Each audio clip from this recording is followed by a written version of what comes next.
Hello and welcome back to Good Brews, Bad Views. I'm your host Max, and we have a very special episode today, this being our 6th episode of GBBV. As always, I'm joined by my co-hosts, Ryan and James. Hello. Yo. And we have a guest for this episode. It is our good friend of the show, Jordan. Hey, how's it going? So, Jordan, as me and James and Ryan did on the very first episode, we have questions to answer. So, I ask you, what was the first movie you saw in theaters, and what was the first bad movie you can remember seeing? Okay, I think the first movie I saw in theaters was a re-release of Disney's Peter Pan, and I was probably about 4 years old. First bad movie I ever saw, that's kind of hard to say. The first one that immediately comes to mind is probably Batman Forever. Oh boy. We had a good time doing that one a couple episodes ago. Yeah, it was well, it's the most sensitive of all the Batman movies, but yeah, it was not one of my favorites.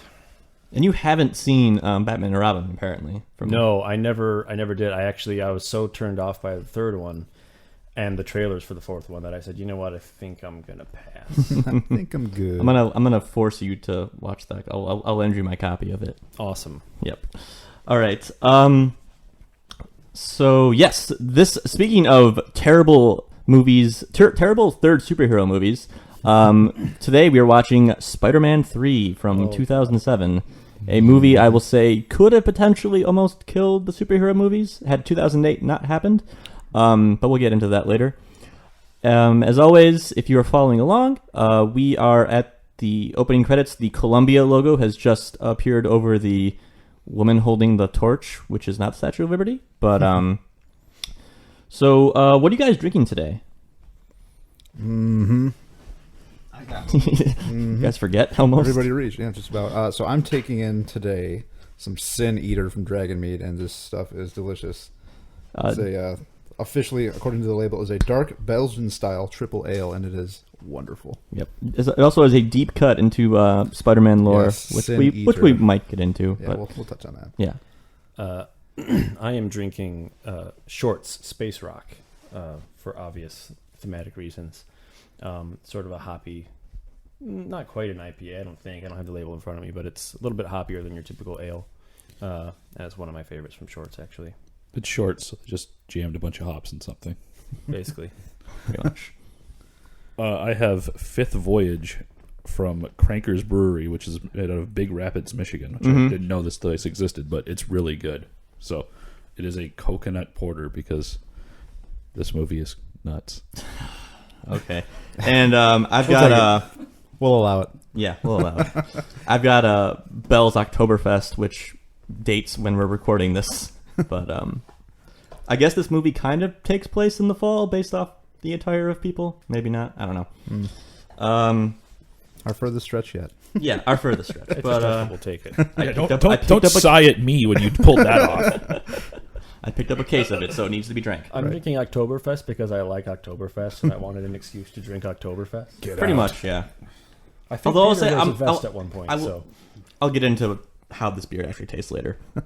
But so yeah, enough blah blah blahing. Hit play now. All right, ready? Okay, no, don't actually hit play. Hit play now.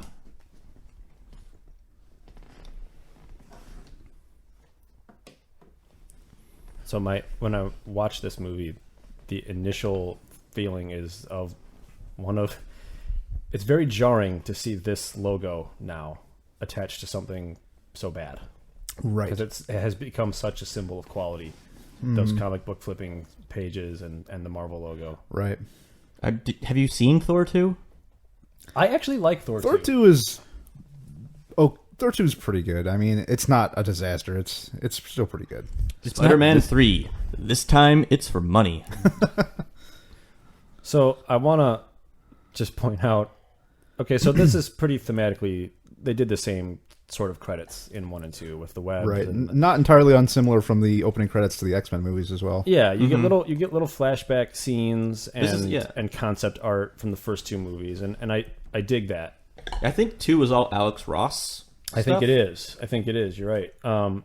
And this serves as a very good, like, I haven't watched 1 and 2 in years, so, here's things that happened. Right. If you are that kind of person. Right. Now, that said, we're probably a minute and a half into it, and we're still grieving Uncle Ben. This is a very long credits scene. I noticed it goes on for a very long time. Mm-hmm. Yeah. Well, Spider-Man is perpetually grieving Uncle Ben. Yeah. Some would say probably more. Don't Zack Snyder this. He's not always unhappy. So musically, we hear Danny Elfman's theme right now, but very shortly it shifts gears. Yep. And we get some of Chris Young's score. And here we see it. Original music theme is by Danny Elfman, score by Christopher Young. And so the interesting thing about this is I see this as the first glimmer of the studio meddling with Sam Raimi's direction. Mm-hmm. Is that I did not know this until very recently, but Danny Elfman actually quit partway through the production of Spider-Man 2. And Chris Young was brought in to finish up the job. And basically the reason he quit is because they used a temp track from Spider-Man 1's score. And anytime he would write something that wasn't what they already had in mind that they had put in, the studio would give him a bunch of shit. And he finally just got fed up and left. And so to me, that's the first flash of the studio overstepping. Right. Kind of the threads coming apart there. Well, I think when that happened, because Spider-Man 2 came out, 2004, 2005? 5 sounds about right. 5 sounds right. But then I think that was just when, like, hey, these movies are making a lot of money. Yeah. Well, we need to make sure that they stay making money. They were the first. The Sam Raimi Spider-Man movies were the first ones that really it brought success. Gave zero shits about being. Yeah, it brought superhero movies back into the public eye. And they embraced their comicdom. Yeah, and it was with Marvel's most popular character at the time. Yes. Right. So it's worth noting here that Jordan is our music guy. Yeah, in case you're wondering why Jordan knows so much about music and such. That kid's wearing a yarmulke. Music major, right? Yes, I was. Yeah. From Wayne State University. I'm also going to give him your social security number and blood type in a moment here. Hold on. Sounds good. O positive. 555. 555. One of the things that this movie and all the rest of the Raimi Spider-Man movies capture, I think, better than any Spider-Man movie's done so far, is just the fun and movement of him swinging around the city. Yeah, it's real visceral. Yeah, I would agree.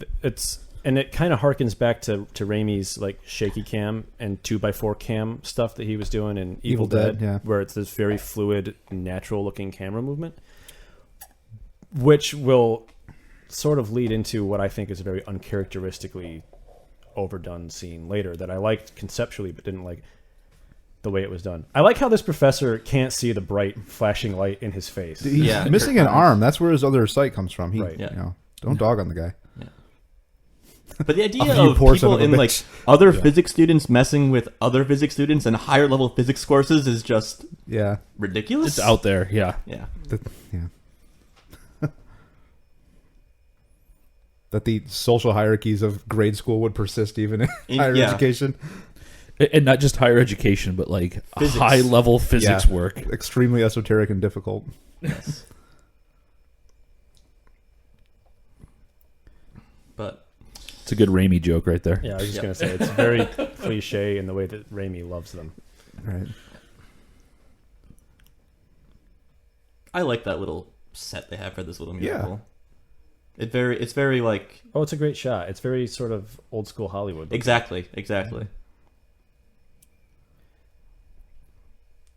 This scene captures how much of a dork they actually make Peter Parker in these movies. Like, he just looks like a total dweeb here, mouthing these words. And, like, he does. His suit just doesn't quite fit right. Yeah. And his tie knot's not very nice. Yeah, his, like... a little crooked, a little loose. Yeah, it captures exactly what they want Peter Parker to be in these movies, unlike the rest of this movie. Mm-hmm. Right, which is what makes it so disappointing when they ruin him as a character. Does anyone know if she sang this? I don't know. I do know that she doesn't sound great. into my ear. I mean, I know that's on purpose. She sounds much better when she's singing jazz at the end. I would agree. I think a lot of it is the way she I'm not going to get into music nerddom, but the way she sings is more suitable for jazz than it is for theater. I thought to look that up, Ryan, and then it It's took the more Phantom than of the Franco. 15 seconds, so I didn't. He's so convincingly creepy. Yep. Do you think James Franco knew that this was a Spider-Man movie? Squint harder, Franco. They just followed him around with cameras. This is just him. Can you smirk more? No problem. No, I like James Franco as an actor. I have no problem with James Franco at all. He's great. He doesn't take himself seriously, and I like that. The End is a fantastic movie featuring James Oh Franco. yeah, being it's James hilarious. Yeah. I'm quite smooth, thank you. Franco. Yeah. I would say he probably has one of the best actors in this from like a presentation, because he plays a whole bunch of different characters as far as like the tone. There's like, I'm brooding and I'm evil Harry, and then there's like, I have amnesia and I'm all happy. Right. Or he seems like a drunk 12-year-old all the time. Yeah. Yeah. That closing the door there makes me wonder, just across the history of cinema, how many limo drivers have been present for very awkward family interactions like that. Like, Yeah. you I never also think loved it's me. sort of weird that, like, I mean, I don't know how much time has passed since Spider-Man 2. Not long, because they bring this up later when they're discussing the new killer of Uncle Ben, and it was like 2 years ago you said it was this guy. So within Spider-Man 1 and Spider-Man 3, it's been 2 years, which is It's a lot going on. yeah, there's a lot going on, like this movie. So I feel like this, him trying to, like, Science it. and is sort of them trying to show him becoming more oblivious to her needs. But it doesn't quite land for me, because I think it's him trying to be like, he's trying to be sweet while he's being smart. Like he just doesn't know how to interact. Yeah, he doesn't have great people skills. Is the Parker that they've built for us? Right. I like to think there when they show the two Green Goblin masks and then what's clearly just a paintball mask. Yeah. That's just James Franco was like, can I store this here for a little while? That's the next superhero that he's working up. It's the pain baller. No, he's a professional vapor. Yeah. So, are we supposed to just assume that Norman was building prototypes off camera, or is James Franco's character suddenly a genius again? I think it's a it's callback to the former. credits when he shows the Green Goblin formula. Because remember, the Green Goblin formula makes you like super strong and really smart, but just crazy. That's what beer does. Yeah.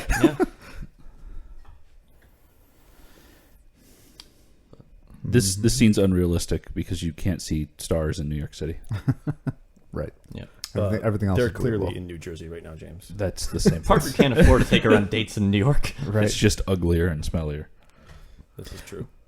We've lost all of our non-existent New Jersey listeners. We love you, Jersey. Bye. Get out of here. You know, at first when I saw this, I thought this was terribly reckless for Peter Parker to do, to just out himself as, hey, I'm Spider-Man hanging out with this chick on this giant web in case someone happened to cross them.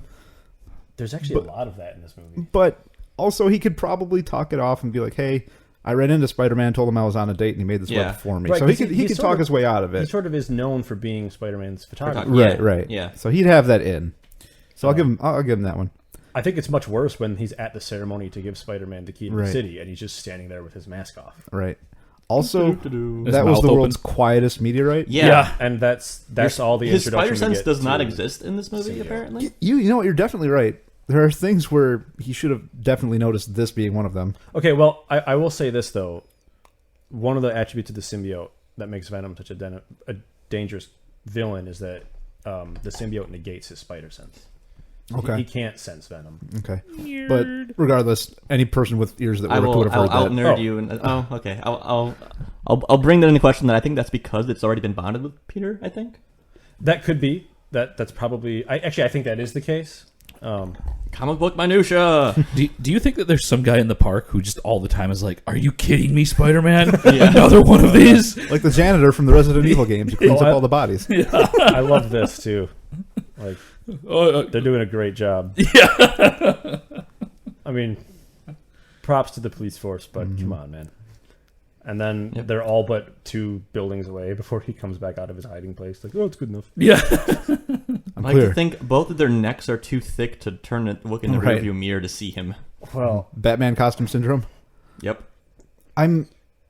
Why does Thomas Hayden Church have Angelina Jolie lips I was in going to this say, entire movie? the whole movie, they must have been like, could you just do a little more Steven Tyler, please? No, just hold on. We're just gonna Or Mick Jagger. we're gonna smack you in the face with a ruler to make these things nice and crimson for the movie.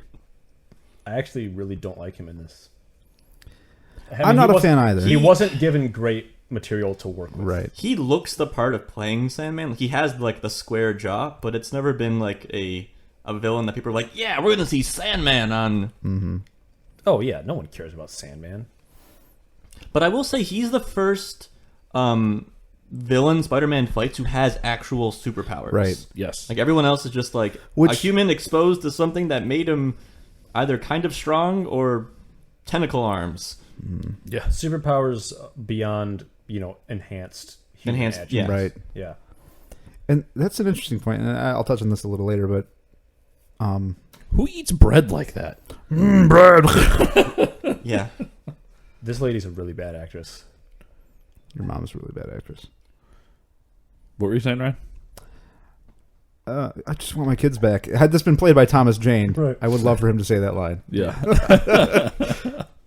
And then repeatedly throughout the movie. Right.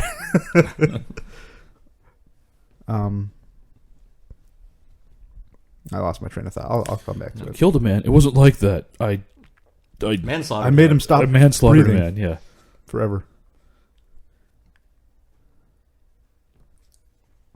It's an unnecessarily heady line. Right. Yeah. Great truth. I mean, the like murdering ex-husband of her child ex-husband of her, because it's not a husband of her child. Oh, I see what's Poor going on here. syntax. They must live in Flint, Michigan. Oh. His first name is Flint. Do you think that they purposely named her Penny because he needs money as to drive that Yeah. that Well, aspect Penny's home? like that little girl name that evokes pity, I think. Right. Like I think Penny's the name of the girl from The Rescuers. I think you're right. It It is is. the girl from Inspector Gadget, Right. That is true. Also, Boo-doo-doo-doo-doo. who is actually Oh. the hero of Inspector Gadget. Yeah, I just remembered the Matthew Broderick Inspector Gadget. I didn't see boy. that either. And then Boy. And then the subsequent train wreck with the other guy that wasn't Matthew Broderick. That's They what made a happened with sequel. DVD. I don't want to live in this world anymore. I don't understand why they had to make this guy this sympathetic. Like, I mean, I know that they did it because they changed the origin story, but it's just such a huge. They go to Yeah. such lengths to shoehorn this It's- guy into the movie. Well, everyone liked Doc Ock because he had kind of like a sympathetic kind of backstory a little bit. Yeah, but Yeah. They did. The difference is they did a good job with Doc. Well, yeah. So it's still like it was so well received. They're like, all right, we need a villain with a sympathetic backstory, Right. but we also want to put more villains in Yeah. it because that's what you do in sequels. We'll more get villains. we'll get into the origin change and how unnecessary that is. It's like you I mean, can't. There's a lot shoehorned into this movie, but there's There's really enough over in the this top. movie to like make it 2 movies.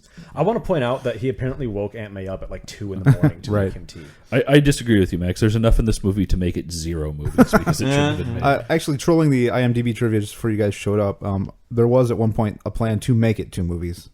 Okay. Aha. Also, she can't be Hot May or Aunt May because she's not like absurdly and strangely hot like the new Aunt May. Right. Was that Marissa Tomei in the new Yeah, one? Yes, which it was. which In, they, in Civil War. Civil War, which they Well- do make lots of comments about, which is funny They in the do. meta sense. Hilarious. Yeah. Well, here makes a you have a comment. Spider-Man who's like going on 40 in his second year of college, so you Yeah. need to have an aunt. Yeah, Batman is just sitting off to the side. He's like, I wish I could make that kid Robin. Right. Feed him so many goddamn sandwiches. Alfred will be beside himself with cheer.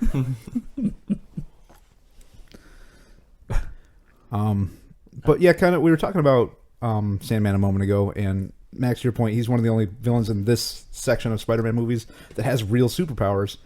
And the character, they tie him into Peter's life directly with making him the killer of Uncle Ben, and I see that as hugely unnecessary. And it kind of devalues his whole Peter's whole motivation for a lot of his decision making later on, and that's just unnecessary. That they didn't need to link those two in that way. I don't think. Oh, I agree 100%. They really undermine the whole concept of Spider-Man. Why Spider-Man does what he does. Yeah, absolutely. And keeping Sandman with the whole sick daughter story could have still worked just fine without adding that tie-in to Uncle Ben. Yeah. Yeah. Because Sandman exists as a character who has these incredible powers as a villain for Spider-Man, but Harry doesn't really have that level of superpower, but he has the ability to deconstruct Parker emotionally, which Sandman doesn't really have. Yeah. But they give him that a little bit by making him Uncle Ben's killer, which I didn't think was. Well, I think That to me sounds like a they studio have note. to. right. They make him tied into Spider-Man's origin so they can show the lengths that he goes to once he gets the black suit, how brutal he gets when he like pushes his head up against the train. Sure. Yeah. But Or then when he goes to anime later and he's like, oh yeah, the guy who killed Uncle Ben. Yeah, he's asshole's dead now. Yeah. that Spider-Man killed him. Yeah, that guy. And Spider-Man doesn't kill people. If you couldn't tell by her jammies, they make sure that they put all the pills on the table to tell you that she's old. Yeah. Another lack of spider sense. Yeah. Right. And then this to me is the most out of place action sequence in the movie. I really like it conceptually. Yeah. It's cool because you don't often He's see out of costume. Out of costume, yeah.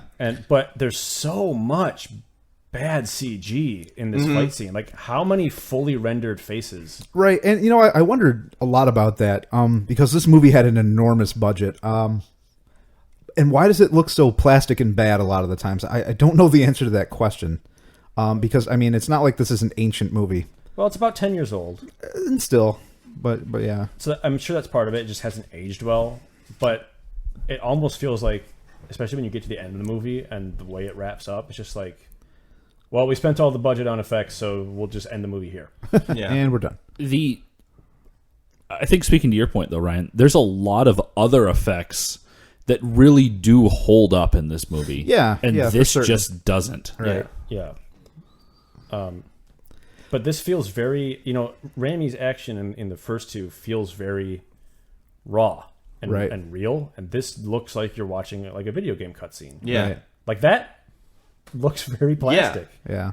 For Cool certain. idea, like he's crawling around on the piece Yeah. as it's falling, but it's just Well, bad execution. When I saw this in theaters, I really liked this. Yeah, and for I certain. still like it conceptually. I just don't think it has The aged finished well. product isn't Well- winning any points with you. It's surprisingly violent too, actually. Yeah, I like that, He's getting actually. destroyed. Yeah, and like Max just mentioned with Sandman in the subway, this is some Right. pretty brutal shit. I don't too. know if it's the fact that he's out of costume that makes it feel more violent because you're actually seeing Like Peter just a dude Parker getting his ass slammed kicked? against the building. Yeah.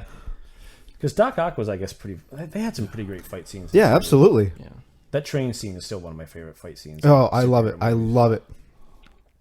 This was cool. I liked this. Yeah, again, the action scenes in this movie are, like Jordan is saying, conceptually awesome. It's just they look a little bad at times. But not all the time. Well, compare this scene to the one where they're falling at the very end when Spider-Man and Venom are falling down the building, and Right. that looks way better than this scene does. And it might just be like you guys are saying that the suits kind of break that Kind of for pull you out of the uncanny You valley. don't have human eyes to be looking at. Yeah. I And think that's a big part of it. it's there, but when you compare the two side by side, it just that falling scene looks so much better than Right. this does. There's another falling scene halfway through where he and Sandman are falling in the sewers, and Spider-Man looks good and Sandman doesn't. And I think that speaks to what you're saying. Yeah. Now, they showed it Like really. that looks awful. Yeah. Yeah. They show it very the early green on Screen's bad. in the opening credits. Just the animation of the symbiote moving. Mm-hmm. It doesn't always look good, but I love the choice that they made for how it moves. Oh, it's it great. kinda throws I in think a it looks ball. really cool. Yeah. There's Yeah. a really subtle effect later in the movie that I'll point out with the symbiote too. That's really really cool. Speaking to that, but I'll wait till we get there because you kind of have to see it. Kind of like that. There are little things in here that I like. I'm okay with his sort of snowboard. Tony Hawk Pro Skaters. Yeah. Yeah. All those There's hours finally paid The off. SSX, Yeah. There's a move Spider-Man does here that he does twice in the movie. and it's a Hadoken. Spoilers. Yes. Where he sort of, grabs something out of the air with his webs and flings it back Right. at Harry. And I like it. It's actually a pretty badass moment. But I feel like they should have saved it for just the big The one second. later. Right. Because it's pretty dark. Right. Yeah.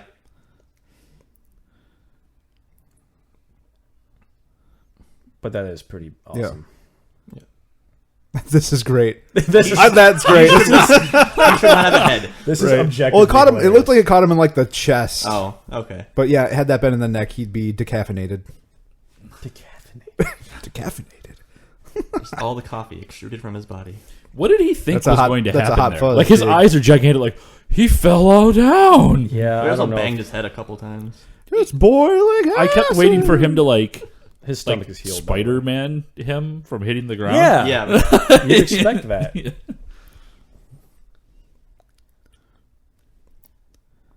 His ribcage then explodes. Topher Grace is just not Topher. Yeah. His reaction shots just It's Tobey Maguire. Tobey Maguire. Yeah. Yeah. Topher Grace is also in this movie. Yes. He Yeah. is. Too many T names, but Tobey Maguire's just like reaction faces are just. Oh, I goofy looking. think his favorite thing to do as Spider-Man is cry. Yeah. Because he's done Look- a lot and of look- it yeah. thus far, and he does a lot Why of is he in crying the and just- closet? Well, that's how Hanging he out. gets into places, right? That's how he delivered the pizzas in 2. The air ducts. Dude, he played that guy. James Cromwell played such a creep in season 2 of American Horror Story. He's also the vampire from Underworld, isn't he?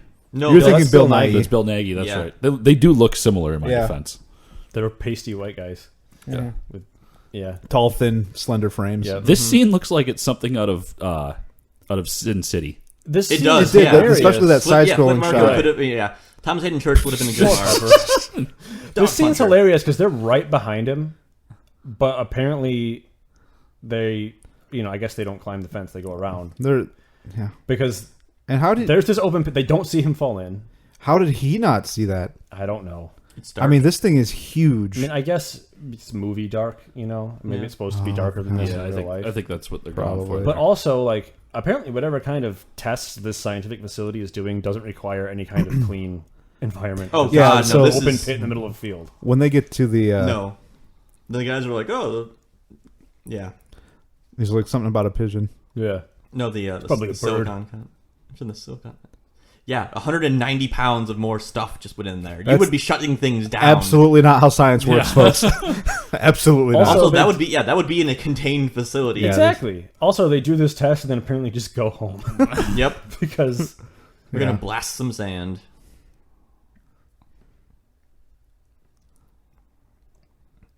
Maybe if I just try to jump and oh no, So I don't know, what is his origin story originally? it's something like this. Is it something similar? Okay. Yeah, More birds are involved. About 190 pounds worth of Super birds. science meets giant litter box and yeah. pretty you get much. Sandman. So I kind of like. This is unnecessary. Well, I think. kind of like this only because it's a callback to the first movie when they show like the Sure, spiders crawling sure. around on his DNA. I like how everything gets all crystallized. Yeah, that's it's Sam pretty Raimi cool. having some fun. It's some of the. I feel like the studio didn't leave him a lot of space to have fun in this Yeah. movie. I'll do to you what I did to Dr. Manhattan. Somehow still better looking than the Mummy. Yeah, actually, it doesn't look half bad. Yeah. Yeah. Somehow the cops were allowed access. Yeah. But I'm sure everything's fine. Well, We heard All right, screaming from everybody this go pit. home. I'm sure it's Yeah. fine. They just tunneled under the fence, I'm sure.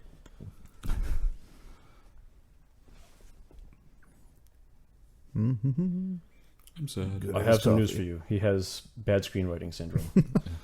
Convenient plot device syndrome. Surely you can't be serious. Yeah. I am serious. Stop interrupting me. I mean, thank you, Dr. Exposition. Yeah. That's Okay. exactly what I wrote too, you actually. hope so.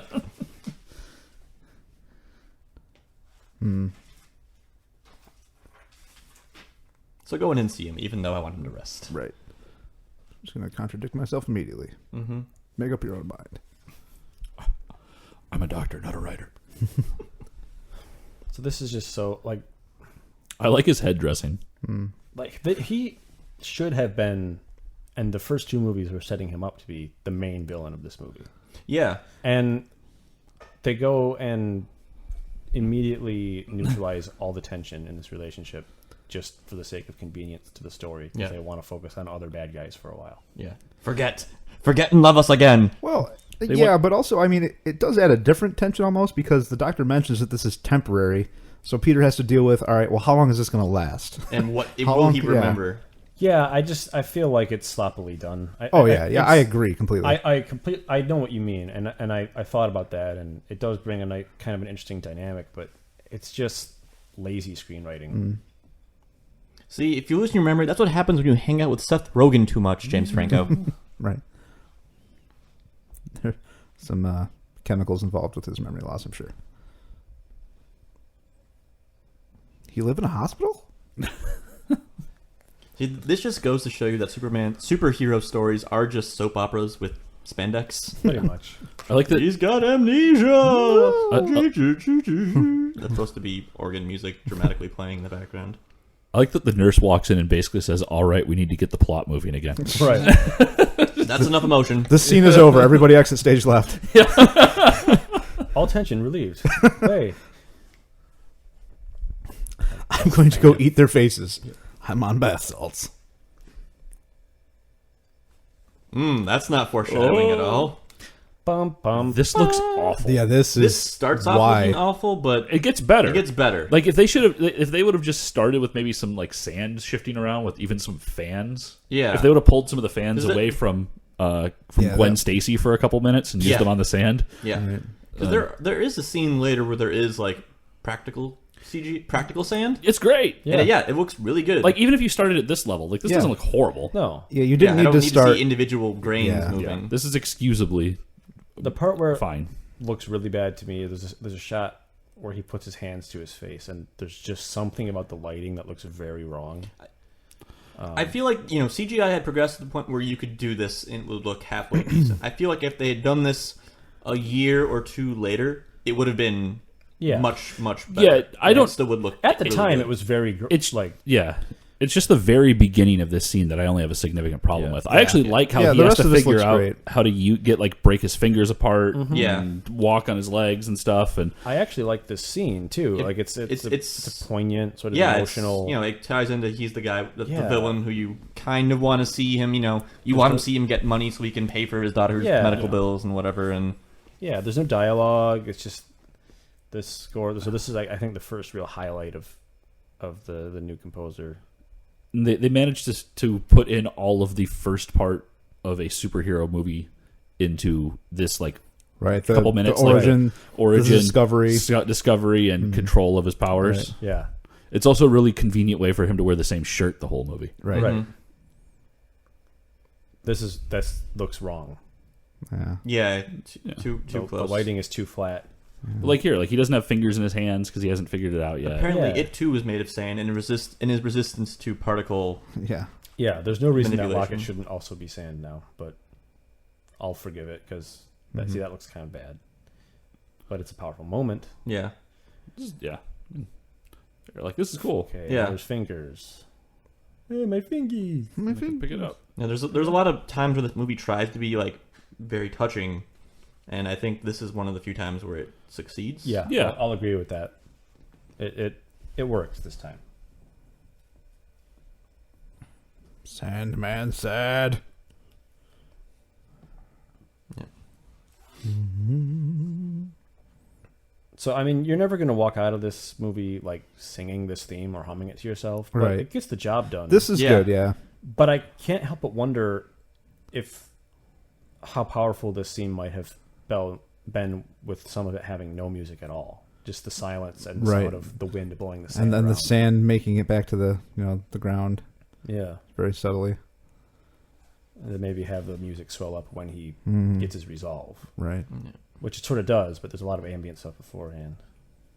I don't think restaurants do that. Here's your little business the card. dentist? They do for the convenience of putting it in your wall. What is he looking at right there?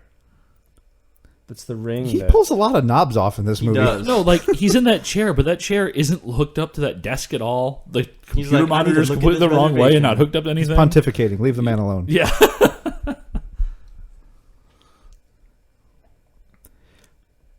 She has a particularly narcissistic moment coming up later in the movie that I'll try to remember when it happens. I feel like the color of her hair also changes dramatically throughout the movie. It doesn't stay consistent. So does his, though. It keeps going from black to brown to black to brown during the Dark Spider-Man moments. Yeah. Right.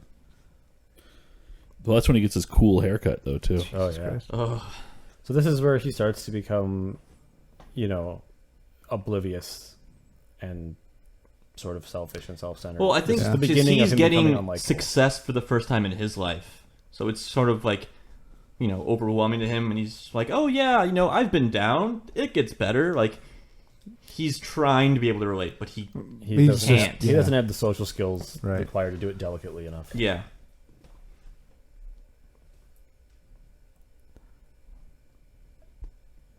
That's a deep callback to Yeah. earlier Yeah. in the series. I had to think, I'm like, oh, yeah, there was Irony. that scene where That was- he was that yelling. was a and they real- had a touching moment in the backyard. So Powerful scene.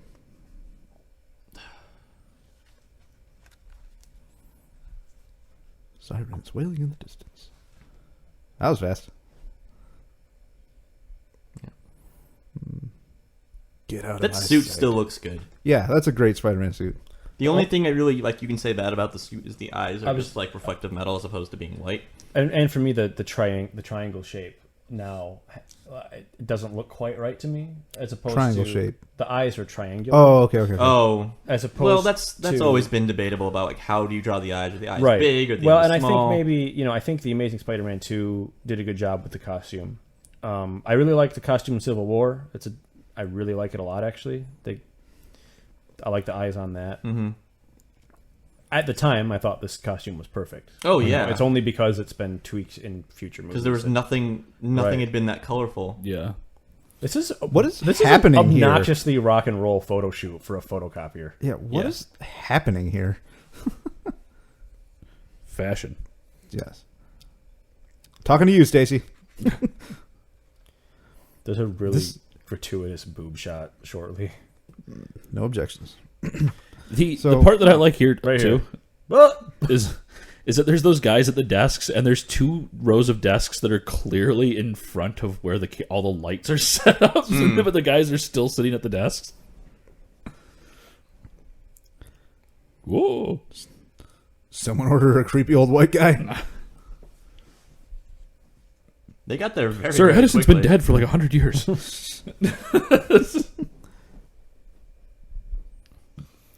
It's coming back for more. So I like that the implication here is that this crane has decided to go haywire for 10 minutes because of, quote, a short. Yep. Yeah. This is. I like this red herring, though. They're like, oh, it's totally going to save her, and then this. Nope. Yep. Yeah. This is Murphy's Law, though. Oh, Everything that could go wrong for her continues to go wrong. I know, Suddenly, and October Murphy's- Grace appears. Yeah, exactly. Yeah. That's just an extension of Murphy's Law. Yeah. Full disclosure, nothing against Topher Grace. I actually kind of like him. Yeah. No, I give him props for trying to make it be on TV, Right. but he never really got there. Yeah. He had a And pretty that's good it. role in American Ultra with Jesse Eisenberg, which was a mediocre movie. But So first of all, he just lied and said he works for the Daily Bugle because he doesn't work for the Daily Bugle yet. right. Yeah. No. Number two, that's the only introduction we get to Eddie Brock as a character. The fact that he's a photographer, the fact that he's dating Gwen Stacy, the Which fact really that Gwen isn't. Stacy's dad is the police captain who shouldn't be there. Yeah. Like what? Let's just get all that out of the way. Yeah. Let's just give all the necessary exposition for 3 characters in 2 sentences. Agreed. Also, I thought I saw Danny Trejo in the audience shot just now. I hope I so. wouldn't be surprised. He will literally do anything you ask him to. Like he'll go work for like film students, like senior level projects or whatever, Yeah, because he he just is loves acting. So old. He's in his 70s. Yeah, he's He is an actual former gang member, though. Oh, I definitely believe that. I believe he's related to Robert Rodriguez. Maybe. Yeah, I know he's in a lot of his movies. Yeah. I could be wrong, though. Just, her hair is distractingly fake looking. Not everyone else's God, but my God, of course. Yep. Yeah.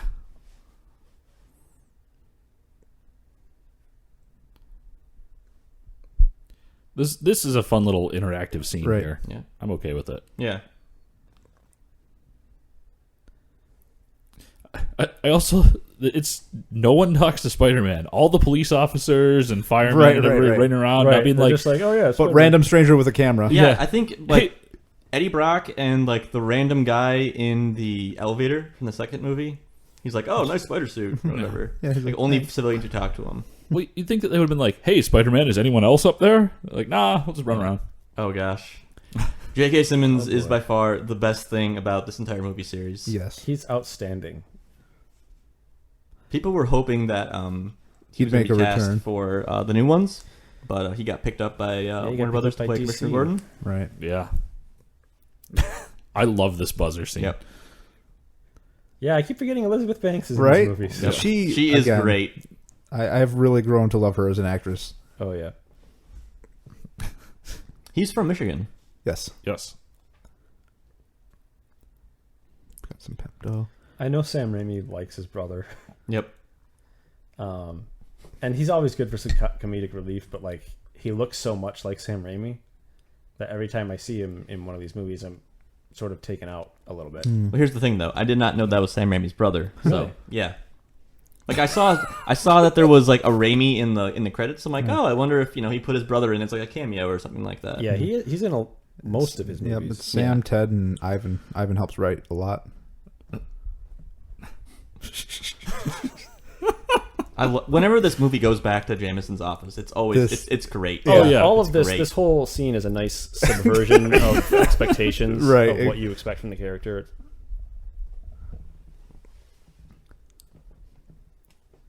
It's called Sex Panther. I actually think my wife owns that shirt. She does. I have seen her wear it. What, the Sex Panther shirt? No, the The shirt Elizabeth. shirt Elizabeth Bank is wearing. Oh. Not Eddie Brock's shirt. Oh, he did hire him last week, freelance. Well, more shirt talk. Great pictures. Now it's time for the Mantis Man trial. Yeah. I do like that there's a rapport between him and Yeah, her. Yeah. and you Yeah. see it kind of evolve over the three movies. As- It's only like a couple, like an exchange or two that you see, but Right. you get the notion that he's she's been there. Yeah, and that she acknowledges him as kind of a good dude.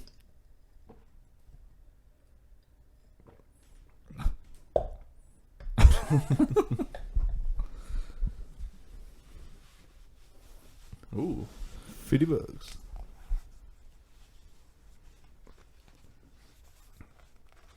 I'm waiting for Kurtwood Smith to just show up and threaten to kick his ass. There's a lot of poorly dyed hair in this movie. Too. There is. Yes, there is. There is. His hair. Him, Topher Grace's hair Bryce is Dallas terrible. I do enjoy that he's just like, I don't. It just that don't work for stoking me. his ego. Yeah. So in the Adam Garfield movies, Andrew Garfield. Andrew Garfield, I don't want to call him Adam. When he's exchanging emails with J. Jonah Jameson, you always read them in this voice. Oh yeah. Right. Yep. That's one of my favorite moments there. Shut up. Get out. Well, let's stick him.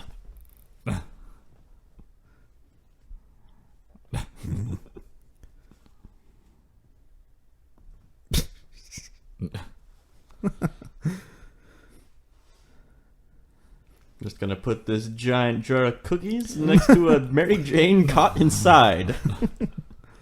The in that scene right there when they look over and he's got the flashing background or the flashing billboard. Yeah. That looks really bad compared to the rest of the scene. You can tell that was added postscript. I am convinced that Stan Lee will outlive us all. Yeah. Be him, a bunch of cockroaches, and Stephen Richards. Twinkies. That scene, while heartfelt, is completely out of tone with the rest of this movie. It is. Have a sandwich. Bernard. Oh God. Oh, that's right. We love playing with balls. We're gonna toss around the old leather pumpkin. Pumpkin. Green Goblin. You're Spider-Man. You just Adam Wested the logic train. Yep. into that scene. Burt warded it. Yeah. I really wanted Bernard to tell them not to play with a ball in the house. Yeah. Yeah. No running, Mr. Osborne. Apparently he forgot he was rich. Yep. But he remembers that he's friends with... He remembered that he tried out for the basketball team in high school With for the forgot cheerleaders. Wealthy. Yeah. Yeah. Or maybe he wasn't rich in high school. Not likely. Yeah. If you don't know the context of that scene, it's pretty creepy. Yeah. Spider-Man is just going to I want that photo on my wall. Has Willem Dafoe... I love Willem Dafoe as an actor, but has he ever actually looked like a real human male, ever? I don't know. Good question. There were rumblings of him for like an older Joker. Yes, there Yeah. was. I could There have was. gotten. I saw some Right. some photoshops. It would have looked interesting. Yeah. Show me your moves. I think like our This- generation would have this- liked it. Yeah. But we're all right. Older. outside of the market audience, and right. I can see why they didn't go with it. So this, I have mixed feelings about this. I'm gonna wear my music nerd cap for a minute. All right, go ahead, put it on. For one, okay, this girl's clearly a better singer. But for two, these directors would never work again if they fired someone after one bad show, because it would completely negate and discredit their ability to judge talent. Like, they didn't realize she was bad during rehearsals. Like, she never should have made it to the show if she was that bad. If they're going to fire her after that, it's just a little minor thing that, again, it's just convenient to the plot. So True, but I also feel like there's a lot of time jumps within scenes of here. Like, I feel like this isn't after the first show. It is, though, because she says after one review, yeah. and he says, no, it's all the papers. Oh. The part that I do like about this is that those two might be the most sincere actors in the whole movie. Yeah. Yeah, that was handled so poorly. So here's the thing. I mentioned this earlier. Is a bit of narcissism on her part, right when she walks outside here. Oh, it's for me. Thank Right. you. They're not looking at me, but it's for me. And they're cheering in an alleyway. Right. Yeah. And then she gets visibly upset that, oh my God, they're clapping for him. He just saves lives. I sing for money. You know? Just to add to it, slap. Yeah. Yeah. I want to be the guy who gets to print the stickers that ruin dreams. Yep. Dashing Dreams Printing Services. What is he doing? He's in the middle Just of in the middle parade. of Yeah. the parade. Well, I guess there are other people, but still. I guess that begs the question: what is that marching band doing? It's a good question. Why was a 7-year-old holding that He's not drum? dancing. He's not marching in time to music. Nope. And who are those people holding those signs up for? Like, they're acting like something big is going on. Well, it's for the camera, obviously. Yeah. Oh, wait. But could you imagine how like stoked you must have been? Be like, hey, our marching band's going to be in a movie. Oh, yeah. Like that must have been like the coolest thing if you were, some high school kid living in Right. New York. So he's not talking to her; he's talking to the sign. Oh boy.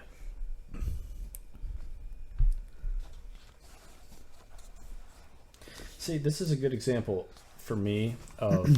I remember back in high school or early college, whenever this came out, college. I remember like understanding like the temptation to go away from Mary Jane to Gwen. Stacy, but now I don't know. My taste in women must have changed because I think she looks great here. Yeah, I think it's And- more of Gwen has more going on in her life. She's, pursuing higher education. She's beautiful. She has the modeling gig, while Mary Jane's like just kind of like making the breaks in the show business and Right. isn't doing well, which they Right. set up in the first movie when she was like a She soap just got actor. third billing in a Broadway musical and got fired. Yeah.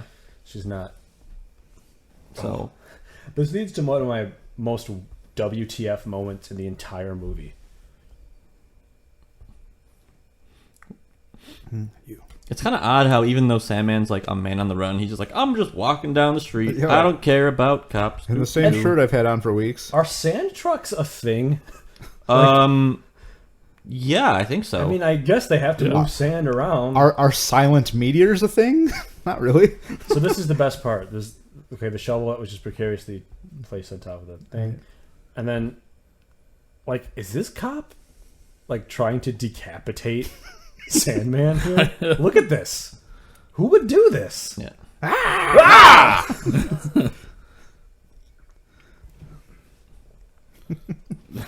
That's kind of a Raimi shot to go inside the car. Yeah. Like, this is the theme that I think sounds terrible. What's that instrument, that horn that's going right now? Trombone. It's bass trombone. Bass trombone? And probably... Totally inappropriate, I think. I don't like it at all. See, I would know it's a trombone. Jordan knows it's a bass trombone. Well, it's probably a trombone. I know that it's music. Yes. They're effectively shooting into an office building right now. Right. You can see it in the background actually happening.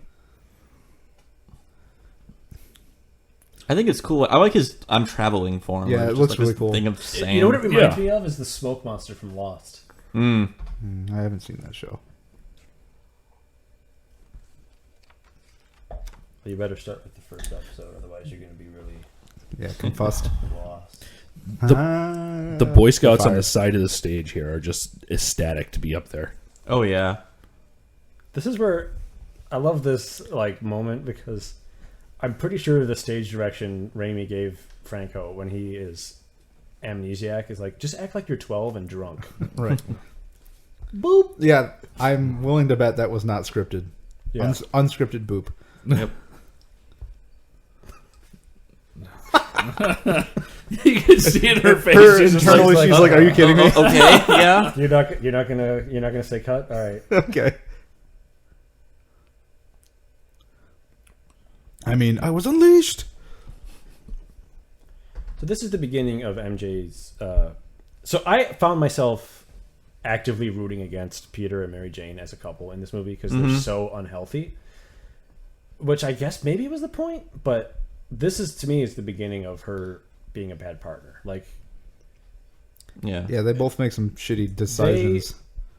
you can't forget that he's an ex of hers, and so anytime, I get she's upset with him and she's upset with her life, but like, you haven't even talked to your partner about what's going on in your life. About losing your damn job. Yeah, and you're going to spill it to someone else. Like, you're just putting yourself in a bad position. A lot of poor decision making. Yeah. Bad communication. Yeah. I love It kind of goes like the whole thing. It's like the whole like the danger of being in a relationship when you're a superhero. Yeah. You know, because you're worried about all that stuff, and but then like not telling your partner about stuff that will obviously endanger them. Right. So, or cause Then obviously trauma. I guess not trauma, but like emotional. Does it? This is step one in making Peter Parker really unlikable. Yes. Doesn't You that seem like didn't need to do it through the mask. a really strange thing for them to all of a sudden do? Like, Yeah. why does Yeah. Spider-Man show up and the whole crowd's like, kiss him? Yeah. Like, does that Well, happen no all one the makes time? sense. It's the little kid. Yeah. Little kids No, are like, yeah, no, like- Spider-Man, don't do it. Huh? I like the thumb joke. Like, I'm I'm an amnesiac, and even I know that nothing's fine. I thought y'all was friends, baby. What happened? I'm gonna kill that motherfucker. That's all you need to know. Just skeletons. I was going to say I want them to cut back and just skeletons. Yep. I'm not clear what Sandman's plan is here. Like, Steal money. they I don't know that he's escaped from jail. If his family suddenly comes into money, like, does he think they're going to be able to keep it? He's going to set up a trust fund. trust fund somewhere that just, Yeah, you got to gonna have give him documents a in the little, Panama a little, Papers, a don't worry little bit about of credit. He did fall into a hole that he should have seen. This is true. Yeah, that's true. More Raimi shots. Yep. I gotta mess with my mic stand here. I apologize if it's a bit noisy. clickety clack, dog. Yeah, so here we see some actual, like, somewhat practical sand effects. This was Although I'm actually not ground sure- up corn. I'm not sure if that's Yeah. how physics works, though. No. If it's pressing the gas pedal, it should be pressing the brake pedal. Absolutely. Yes. The truck should be having a real hard time right about now. Too. Yeah. He also apparently put all of the sand in the front part of the car. Yep. I don't want to hurt you. So this is something that always fell flat for me in these movies. I like Tobey Maguire, but the sarcasm in the suit always fell a little bit flat for me. Yeah, I Yeah, completely. he That's Tobey He Maguire sounds- plays a very good God. dweeby Peter Parker, Yeah. but he does not play a good Spider-Man. And that's not necessarily his fault, though. That's writing. Well, I think That's on the But writers. I do feel think like it's the also on delivery casting, feels too. very unsure, though. And not in the way that it should, in the sense that like I'm a kid using sarcasm as a self-defense because I'm fucking scared out of my mind, Right. Yeah. which is how Spider-Man should be. It just sounds like he doesn't feel comfortable delivering those lines. Right. That's the one thing that I will give Is that Mike Birbiglia? the Amazing Spider-Man movies a really Has a better big props It's for better. it. Yeah, it has a- When he's in the suit, sarcasm. he's so good. Yeah, Yeah, smart but- ass. I don't like his Peter Parker. as much. Borderline. No. I've only seen bits and pieces of the Amazing Spider-Man movies, so I could have only seen, non-representative parts of it. But borderline, too much of an asshole, because you got to keep in mind that the main reason Spider-Man is such a smartass is because it's a defense mechanism because he's in way over his head because he's a kid. Well- Yeah, but I mean that's the whole point too, is that he puts the suit on and he can become powerful Yeah, and all this stuff. And that's why the villains truly hate Spider-Man, is because he's just a total jerk to them all Yeah, the time. yeah. I think Even they're- beyond, like, everyone always thinks of Spider-Man like, oh, he's the guy, he's the kid. But the character's been around, like, going on 50 years almost. So, Yeah. like, there still are comics set where Peter Parker's still a kid in high school, but there's, like, he at one point was, like, running his own tech firm or whatever. So he pretty much, like, grew up, and he's still, like, just as much of a dick. Yeah, he's So- that's the big When he's in disconnect the suit, between those yeah. two. Yeah, Yeah. The first Andrew Garfield Spider-Man movie is highly recommended. I liked it a lot. The second one, not so much. yes. fucking Bruce Here Campbell. comes the greatest chin in cinema. I'm going Every- to take this moment to shamelessly say that I met this man in person and it was great. He premiered My Name is Bruce at MSU and it was a good time. Yeah, you and I went to that. Yep. And Every- Steve Cuff. Everything about this scene with Bruce Campbell is great. Yep. It's not going to surprise everybody that listens to this that we love Bruce Campbell. The Right. whistle is just amazing Yep. too. Yeah. The whistle to get the pen. Pecker. So that is what I said. Pecker. How much do you think this was scripted? About 50%. Yeah. I'm willing to bet the whistle was his idea. Yeah, Yeah. probably. This is great. For it. Hello.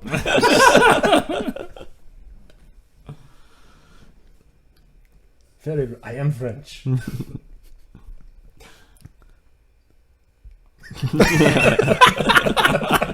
Was anyone really questioning that? Just subtly poking through the fourth wall there. Yeah, it's so like this is such a Raimi scene in every way too. Oh yeah.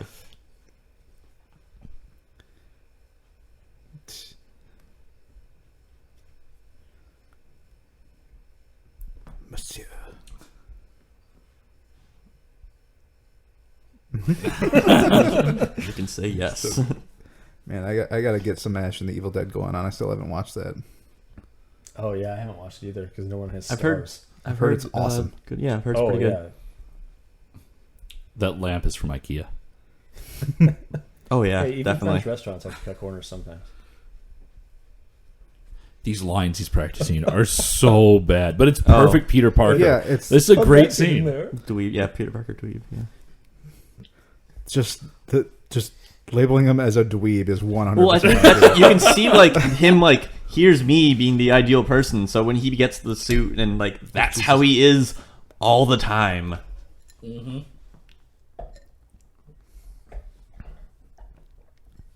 you poor son of a bitch. Yeah, Really dickish thing to say. Again, here, like you were saying, Jordan, just the unhealthy aspects of the relationship right now is just not communicating. she still hasn't told him. A lot on Mary Jane's part here. Oh yeah, and they're not making any effort to try and like even remotely empathize Yeah, with each other. they're Like, both not screwing reading it each up. other. There's- She's not divulging enough, and he's not digging enough. Yeah, he's just like on the surface. Well, and he's being really selfish right now, very oblivious. Right. Yeah, but I think it just goes back to like being Peter Parker's character of like him never getting anything in life, really. You know, always being like the guy was really weak but really smart, always getting picked on and whatever, and you know, things are finally turning up for him. People see him as as a hero or whatever. That's so funny. I'm not trying to cut you off, but that's hilarious. Yeah. So are we supposed to be on like the understanding that Gwen is into Peter Parker for some reason? Because she's being really flirty with him. Well, I mean, as will be established here, that they are lab partners in class, and intellectually and so right. like I'm not surprised, really, But like, because I feel like because he works with her on a level in class that he can experience that she has an intellectual side as well as just being physically attractive. That might be something she appreciates, but I don't know. I do want to point out that the fact that he knew her before he rescued her and never told Mary Jane about that that's significant. is significant. Yeah. And they don't. And she kind of points that out here. Mary Jane does. But she sort of does in a roundabout way. But like, it's just that should be a much bigger deal than it is. Yeah, but what you gonna do? Relationships are weird. So with the introduction of like the possible attraction between Gwen and Peter, we have like the first of 3 love triangles in this movie. Yeah. Because you've got Peter, Mary Jane, and Gwen, Peter, Mary Jane, and Harry, Peter, Gwen, and Eddie. Bernard and the Osborns. Yeah. Oh yeah. Bernard. So what do you guys like your beer, or how do you guys like your beer? I love my Sin Eater. It's been a while. I've had this before, and I just forgot how delicious it was. It's very drinkable and very potent at 11%, so this is an excellent decision. I'm on my second Space Rock at this point. I will say it's not a beer that I can drink multiples of, generally. I like to have one. I don't know if I really, really love it or if I'm really partial to shorts. So maybe I give it a little bit more credit than it deserves, but it's good. I like it, but I think this will be my last one. Yeah. Strangely enough, I actually poured mine really poorly the first time. Pour. It made a big head. But that first beer tasted a lot better than the second one that I poured correctly. Like this one tastes a lot more burnt. And the first one tasted much more of coconut. Interesting. I'm on my second Oktoberfest. Generally, I'm not a big fan of Oktoberfest style beers. They don't do much for me. I mean, they're solid beers, but I'm really enjoying these. So was that housewarming gift actually just you unloading some beer you didn't want? No. That was me going and buying you a case of Oktoberfest. Well, I just about finished it. It was very good. That was the Sierra Nevada, right? Yeah, it's good. Interesting continuity thing here I'm noticing. Mary Jane vocalizes the beep here, but when the answering machine is triggered later in the movie, she does not. Whole thing's crap. Scrap it. That is way too much attention for this movie. Also, what a weird little step in the apartment. Also, it's odd that Peter has a gigantic apartment by New York standards, but not a telephone. Yes. Peter's apartment's dinky. It's a studio. Mom's studio. For what he's like, no, it's pretty big. It's 2 stories. No, You're thinking of the old apartment one he has in Spider-Man 1. Oh, I thought it was the same He one. just has a single room, just a bedroom. I thought it was the same one. Yeah, you No. prick. This is again. We went over this, but this is not okay. This No. is so egregious. Yeah. We're gonna completely. Some would even call this gregarious. Yeah. We're just gonna completely erase the motivations for this character existing. Also, he looks really surprised in his mugshot. Yep. This would have been like if Alfred ended up being the killer of Bruce Wayne's parents. Yeah. Right. This reminds me of Batman '89, where like the origin story is not good enough, so we're going to tie the villain into it. Like that's the feeling that they had. Like they made the Joker Bruce Wayne's parents killers in Batman '89. Yeah, that was. It's well, like, that it's was not really necessary. that was Burton around the era. time when it was like DC had just done a big retcon thing with Crisis, and it was like Batman knows who killed him, Batman doesn't know who killed them, and I guess it made the feud between Batman and the Joker much more personal, as opposed to, because it's just when he's starting out, so there's no real like there's the drive of him going after the Joker for being the Joker, but it takes it to the next level because there's that personal connection of you are why I'm doing this. Well, and the thing is, I think it works in Batman '89. In this, it fundamentally alters. Also, remember the star of Batman '89 is not Michael Keaton. It is Jack Nicholson. It is Jack Nicholson. So, another thing that this scene sort of undermines is, like, it's one thing to have this whole mess of a storyline happen, but they're making him a little too dark before the symbiote starts affecting him. Yeah, but I think that's an adequate reaction. It's also guilt over the fact of what he didn't do for the first guy that he thought killed his uncle. Right. Yeah. Like his whole life was justified on the act that he did at that point. Yeah. Yeah.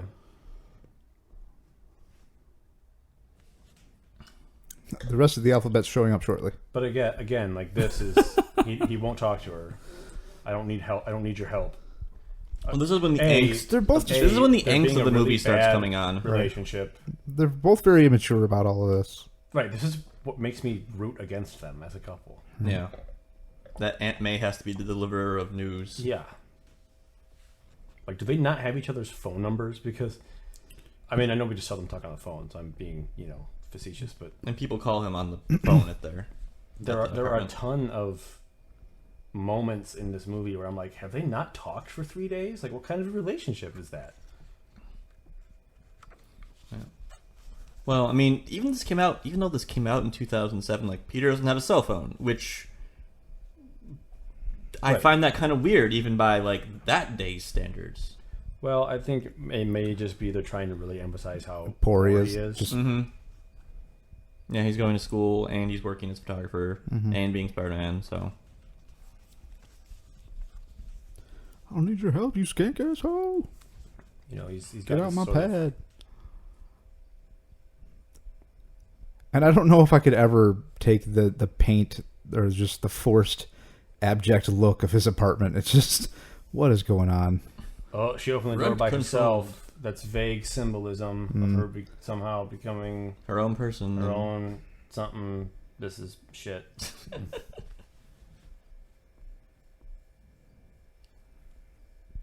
I feel like being forced to watch this movie every day would be cruel and unusual. punishment. I'm actually getting a fair amount of entertainment about how much you guys hate this compared. I mean, I don't like this movie, but you guys hate this movie. Yeah. So here's the thing. I love Spider-Man. Like, Spider-Man is my guy. My whole life, it's always been Batman and Spider-Man.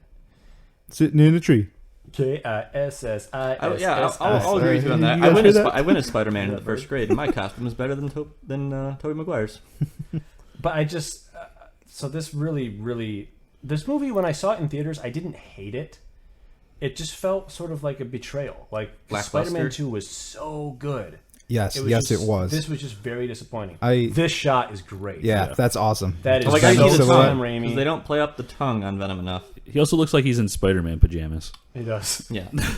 Spider Jammies. Spider-Man. I like how he has the dream about what actually happened. Yeah. This thing looks the whole symbiote looks my career. great right Yeah, here too. again, It it's does. how it moves that's very unique and cool looking. When it's not Venom, it looks great. Right. Yeah.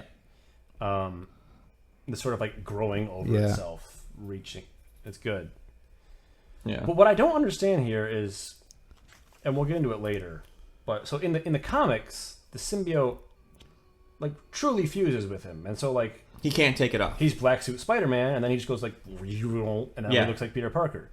In this, It's in the suit. it's a suit that he can take off. Well, I don't think it's Except really, that one time when he tries to take it off and it's Right. dramatic. I don't think it like It hasn't fully fused. it At hasn't this really point. fused with them yet. Right, but my thing is like, did it? He must have a backup red and blue suit because Yeah, because he has one at the end. he has one later. But that's what's not clear. It's like, did he change and doesn't remember it, or did it fuse to one of his suits? Like, I think it fused to one of his suits Because the he's spiders- naked. Because when but he the loses spi- it later, he's naked. right, but Right. the spider symbol is different. Yeah. Which I guess you can just chalk it up to it being a movie, and they wanted it to be different. Right. Yeah. This really undermines his whole being a genius thing, because like he wakes up in a new suit, and feels different. And it's just like, oh, well, this is kind of cool. I think his exact line is, "This is something else." Yeah. And then, so it's interesting to me that by giving him organic webs in the first movie, they sort of accidentally undermined the power one of the suit. big reasons for him keeping the suit was that the suit generates its own webbing. Yeah. Yeah. This is also Professor Exposition right here. Yeah. Yes. This scene exists solely to explain something. Well, it's cool that they used an actual Spider-Man villain as opposed to Dr. Kirk Connors, who's the lizard. just as generic opposed to science just a guy? random science Yeah, professor it's a dude. little bit of fan service for the comic. I get it, but And he's missing his arm and whatever. But I would argue that the black suit for Spider-Man is by far the most famous alternate costumes in comics. I was talking with my parents today, and they're like, "Oh, what movie are you doing?" And I'm like, "Oh, I'm doing Spider-Man 3." And it's still my dad's like, "Oh yeah, that's the one with the black suit." And my mom was like, "Oh yeah, black suit Spider-Man," because I was huge on Spider-Man when I was young, so she knew that that was a thing. See, he's got a suit here. Yeah. Well, you have to imagine that he has backups because that you see them get torn in every movie. Every movie ends with his mask torn the same way. I mean, so being that they went with the most famous Spider-Man alternate costume out of comics, but they changed it, as in it's not like the slick black with the white symbol. Like on the page, the black suit looks really good in comparison to Spider-Man's usual costume, but in real life, I don't think it works. Yeah, I don't know if they could have pulled it off. Like the really slick, smooth. With the big white. It looks too much just like something out of a fetish film or whatever. Yeah. So upon rewatching this, I'm okay that they changed the design, but I wish that the symbol was white. I actually like this moment. Right. The web action achieved. Yeah. I agree with you, Max. I do think that they may be able to pull it off now with the way that they did the Civil War costume because it's so bright. Yeah. That you would accept the bit of slickness because of... Well, we're at a different time in comic book movie history, too, where we're more willing to accept the silly. But I'm just saying, in general, it's a comparison to what's going on. So you can... This is a cool shot, sorry. Yeah. Yeah. They did this in Spider-Man 2 also. Where the villain thinks they hear Spider-Man, and then he turns around and there he is. That's a very you can feel this coming as soon as he turns around. He's going to be there. Yeah. But sorry, what were you saying, James? Ready for a kiss? What I'm saying is that it because of the difference between the two, you'd accept what it looked like. Yeah. And I don't think that because the suit itself in this movie, the normal one, is so textured and has so much going on, you couldn't go to just a slick suit because it wouldn't look like the Spider-Man suit anymore. Yeah. Because the other one's based off of color, you can kind of play with that a little bit more. Mm-hmm. So, but and even if they didn't want to, take the color approach to it, they could have textured it differently. If they were going to do just all black with a symbol or something like that, yeah, they could have done something just with the overall texture to make it look a little more alien and foreign or something. I don't know. But here it's the same suit. They just brutal. This is brutal. You got to keep in mind though, Raimi didn't want to do the symbiote. He didn't want to do this. I thought he didn't want to do Venom, but I could be mistaken. Well, I think for me, I kind of see him as being one and the same story. Right. They kind of are, yeah. In terms of this movie, I mean, he was very adamant, I'm not doing a Venom movie. And Sony forced his hand. So this is what I'm talking about. Spider-Man looks fine. Marco does, yeah. He does not, because you can see his face. Right. Splash. Oh. Man, Mudman just does not have the same ring to it as Sandman. Nope. No, it doesn't. Slurry, man. Yeah, that is something they got right that in what I've seen of the Amazing Spider-Man movies, they didn't quite get right. Is that Tobey Maguire? I like these. Yeah, this is very Raimi. How that is shot, perfect. And that's cool. That little blip was very cool, yeah, very quick cool. cuts, cinematically speaking. The sort of zoomed in reaction Right, to each bolt. and the zoom shake was kind of cool. Yeah. what I was going to say, Tobey Maguire and the way they animate him in the CG scenes, he really moves like Spider-Man. Mm-hmm.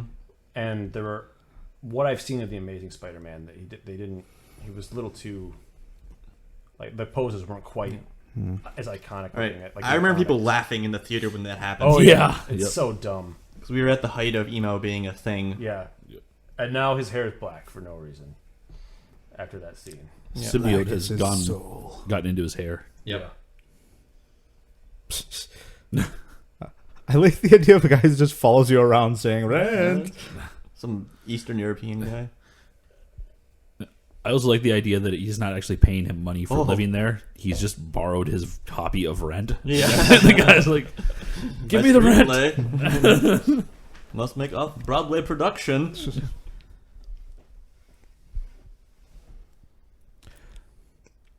And she is 110%. He is weird though. He's like the defender of Peter Parker's character. Out of all the people who have been like,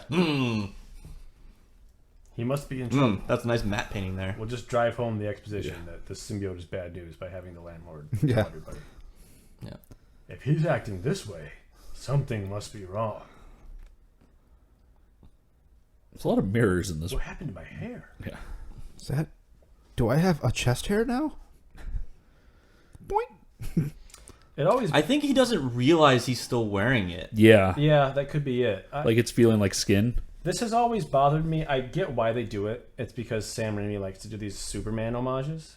But when he's wearing the suit under his clothes, it has a really low neckline. Yeah. And when he's wearing the suit, it's got the very high neck. It has a collar. Yeah. That has always bothered me from a continuity standpoint. Yeah. Oh yeah, by me. Yeah. But see, like you were just saying, like he didn't realize he still had it on. Like there were so many opportunities for this movie to be good and some good ways to play with some of these things, and it just fell flat. Yeah. So something I talked about with James and Max a little bit about this movie. It seems to, versus the first two of the Raimi Spider-Mans, this one doesn't have the sincerity of the many problems. It just doesn't have the sincerity of the first two. And I think that's a symptom of the studio really overstepping. Right, certainly. Could you elaborate a little more on that, just for me and listeners? Sure. It just doesn't feel, as the finished product, doesn't feel like the people making it the whole time really loved what they were making and were excited about producing the sincerity it. from the filmmakers as opposed to sincerity I'm sorry. To make that clear. I was just going to agree with you in that regard. Like when you watch Spider-Man 1 and you watch Spider-Man 2, you really get the sense that like Sam Raimi in particular, but also everyone involved, really loves this character and loved what they were doing. Because you got to remember, when those first two movies came out, we were in sort of that period of like where the X-Men movies were what superhero movies was. They were sort of apologetic for being comic booky.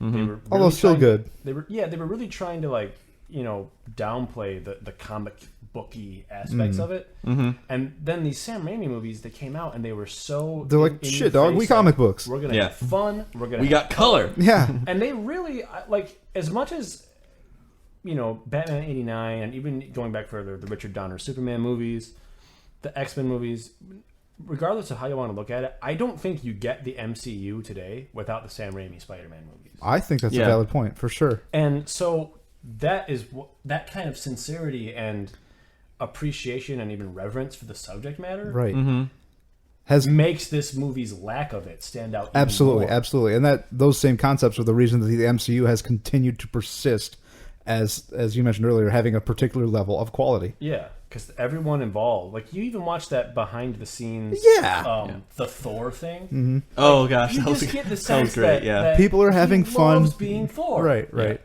Little Mjolnir here. Holding a little me. In case it gets bright on the Rainbow Bridge, which it often does. Yeah. Lift this up. What is he holding? Me.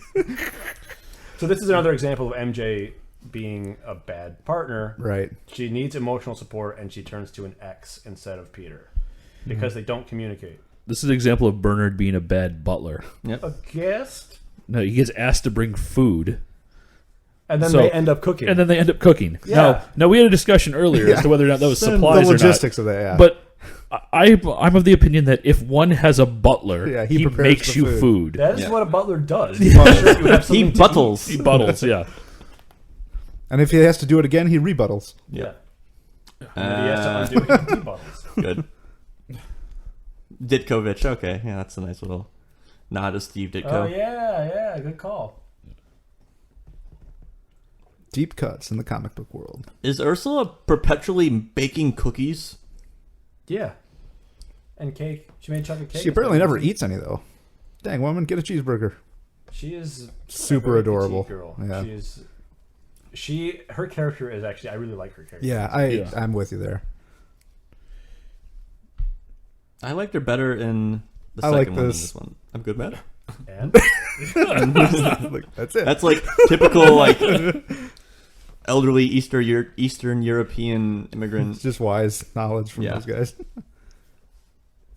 Even though I just talked to him about his business, it is none of your business. Right. it's sort of weird. Like she has a crush on him. Oh yeah. But, yeah. like she wants him to be happy with Right. MJ. It's just super cute. Yep. She's the most healthy young person in this movie, Yep. emotionally. Yep. I forgot where the door was. Yeah, this isn't super inappropriate. You're my at all. only friend whose house I have to get into via elevator. It's not an elevator. It's actually just the dumb waiter in his place. We're having butter for dinner. Yeah. Hope you like it. So we were out of sandwiches material. Yeah, Bernard Come screwed over up for the some sandwiches. twist and omelets. So that explains why this is happening. Then he was told Bernard was told to get food, which to him means get sandwiches. If Yeah. it wasn't No sandwiches were available, so these guys are If it cooking on their wasn't for own. Bernard, Mary Jane would not be emotionally cheating on Peter right now.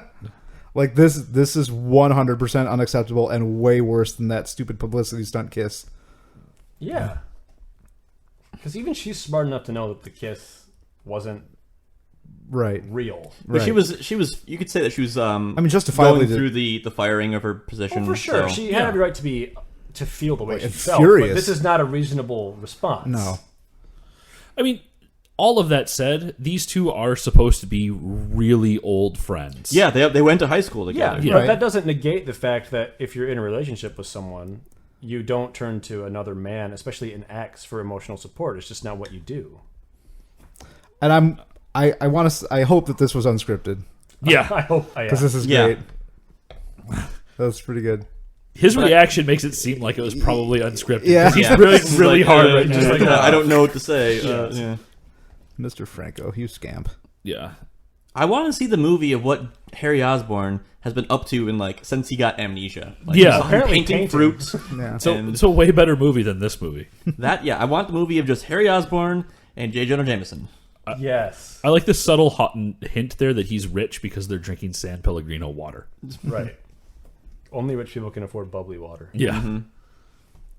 Like how is this okay? What happens It's here? not. See, to me, this is where it obviously crosses Well, the line. yeah. But like, I don't see a huge deal out of the fact that she feels completely shut out by Peter. Yeah. Because that's the whole thing that she's been saying. You're not listening to me. Right. Yeah. And so obviously this is stepping over the line, but her Yeah. like going to a really old friend's house to just get her mind off of stuff and Yeah. and hang out Yeah. doesn't seem to be as big of a huge deal. I'm going to respectfully disagree, only because of the history they have and the fact that when you're in no doubt that her relationship with Peter Parker is in shambles. It's not healthy, but all the more reason why Drinking if you straight wanna from fix the it, you're supposed to protect it. Sorry. And not go spend your time with another guy. You're just asking for trouble. That basketball from earlier, I lost it. yeah. I just have flashbacks to that mirror scene in Spider-Man 1, which is so classic. Yeah, it's Yep. great. Oh yeah. I mean that's So clearly what good. they're trying to call Yeah, back it's to just here. so good. I wish that they had showed Willem Dafoe's reflection instead of his own. That would have made a nice moment. I do like they have to credit William Dafoe in this movie because Yeah. he's in here for like 4 seconds. They also Yeah. credit the guy who played Flash Thompson because he was in that one little itty bitty flashback yeah. during the opening In the montage. credits. Yeah.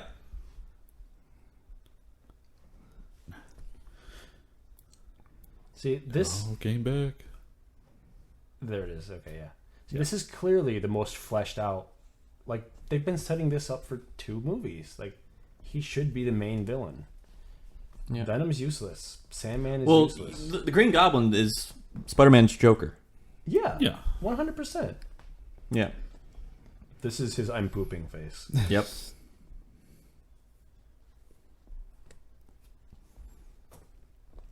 So, I mean, I don't like the design of New Goblins. Whatever. So He's not goblin-y. Yeah. He's Goblin in See, the way no that, beef. Yeah. He's Goblin in the way that he has a glider and throws pumpkin bombs, but that's about it. Yeah. Yeah. Powers out, phone works. It's totally cool.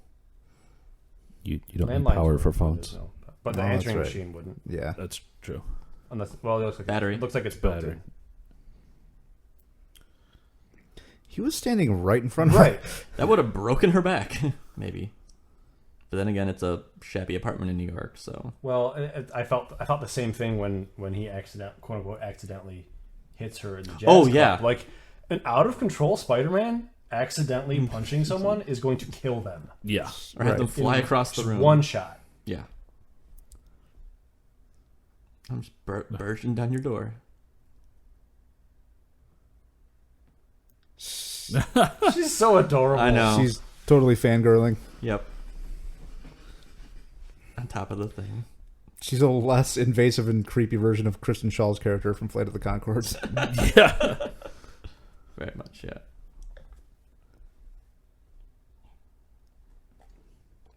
So this whole thing wouldn't happen. What do you mean? This whole like, if you want Peter to live, you're gonna do what I say. You're gonna break up with him. Like, she would just be like, "Hey, Harry's the Green Goblin. But she doesn't know anything about so like go the kick- Harry go kick his Osborn. ass. She doesn't know anything about the Osborn Goblin. Right, but she tie-in. knows that he's Spider-Man. Like, hey, Harry's Yeah. crazy and he has weapons and he was flying and he told me to break up with Well, I you. suppose that she But has you're already been Spider-Man, captured. so go He's kill been him. captured twice already. Yeah, she's probably looking My to villains. get not kidnapped again. Yeah. Yeah. Still, it's just this is kind of a stretch. A woman can only get dropped off a bridge so many times before she just, Has had enough. has had enough. Yeah.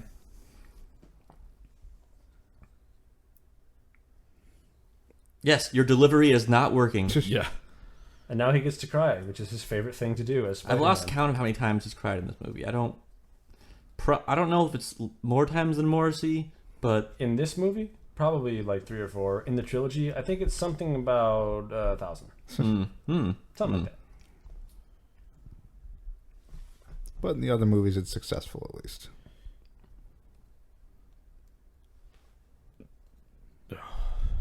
I can't watch him cry. Like I want. it's just like it's cringy. Yeah, I it's want a picture of him crying on my wall. 'Cause it's so bad. Be careful what you wish. Yeah, for, they talk Jordan. to each other. Like you haven't been doing this entire movie. Now is not the This is how time to you do want to that. propose. No, No. I don't. No, I have amnesia too.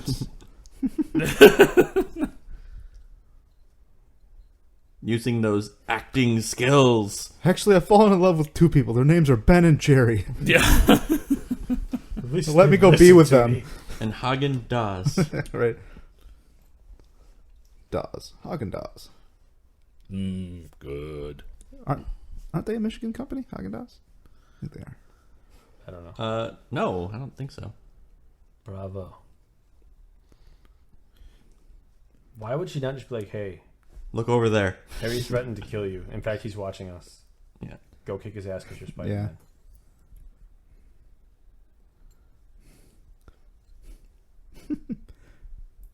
Doesn't know how to get it. Now, I don't. A lot of people hate this line. But when he eats the pie and says, Oh. "So," I actually kind of love that. Yeah. I hope that someday a woman loves me as much as James Franco loves that pie. I Yeah. know.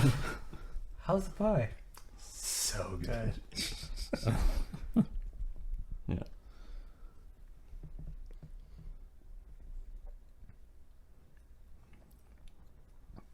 But yeah, Franco does just a great job Oh yeah. in this scene and in the movie in general. Like, he really sells that. He's trying to be like, I still have amnesia and I don't know what's going on. Yeah. But there's like that lurking There's a definite menace. He definitely sells that he's darker. He's a darker person, but that he's trying to keep it in check. Yeah. He's a better actor than I think he gets credit for. Yeah. I'm the other guy.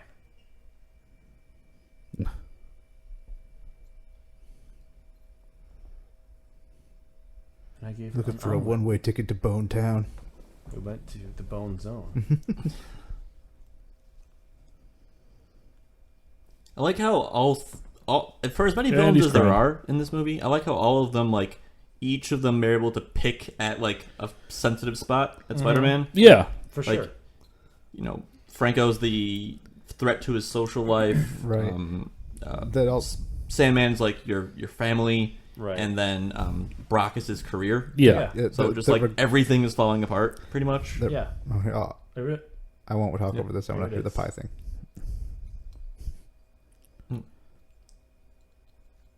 Yeah. I kind of love that. But I like how I love this, how he just This looks is so back. dumb. Bing. And then they do this. this Like, what? he's Just on the clearly floor? just Yeah. lying on the floor right now. Well, the guy in the background was like, huh?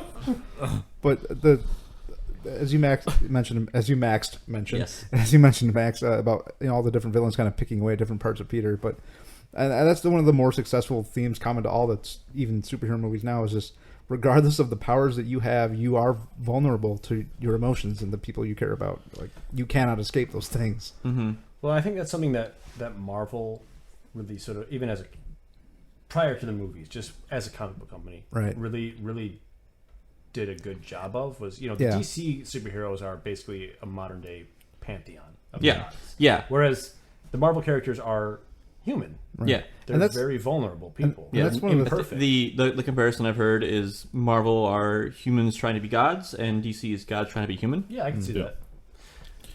Something that last scene kind of points out and is a big difference between what the modern superhero movie has done for like body type stuff and other things is that he, for the most part, Tobey Maguire for the most part, is just kind of like he's in shape. Yeah. Like he's not fit. He's fit. He's in shape though. But like Chris Evans, you know, Oh, yeah. Chris he's- Hemsworth. Hemsworth. and even some of the people that are supposed to be smaller, like Paul Rudd, even in and of himself, Jeremy He's Renner. toned, Jeremy yeah. Renner, they're really in fit. Like Yeah. you would not Ripped. see someone that looks like Maguire right now in an MCU movie No. as a main character. Haha, Not as letter Spider-Man. opener. Now the thing they did with Spider-Man is by making him high school age, he's all wiry and lanky, which I like that look for Spider-Man. Yeah. Yeah. But you can still tell under the suit they're modeling him to look really, really toned. Yeah. And I mean that's not that was just an observation from that Oh, yeah. scene because it's an interesting aspect as to how I think They- it's sort of Hollywood in general has really moved towards that super idealized Oh no, not the Maker's Mark. body shape for guys. Yeah, sponsored by Maker's Mark. Because even like you go back to the '60s, like Sean Connery's Bond was a huge sex symbol, but he was just like He's yeah, not like dad- Moderately in shape, dude. Yeah. yeah. but no, I mean saying little ass makes it sound oddly sexual. Yeah. the even Tony Stark, who's supposed to just kind of be like the smart guy, is still Yeah. in better shape than I'd say Tobey Maguire is in this Yeah. movie. Well, I remember That was pretty in the great. very first movie, like after he gets bitten, there's that scene where like he's waking up and Yeah. like he's like really muscular. He says, "Yeah, I'm fine." or I'm fine. big Yeah. change He or says. whatever. Yeah. You know, he obviously looks. I'm- Fine, double entendre. Right. Yep. Yeah.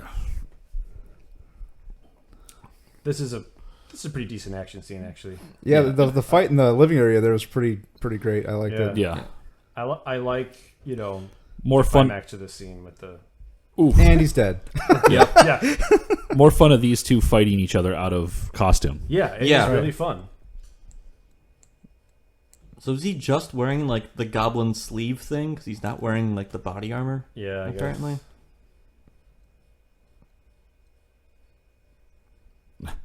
Like I despise hair not in my face. Right. Yeah. He does not sell the Dark Peter. No, he doesn't. That's Oof. yeah, that's brutal, man. Yeah. Now remember, And he then I has love been taking. this. I love this. This is pretty badass. Yeah. Yeah.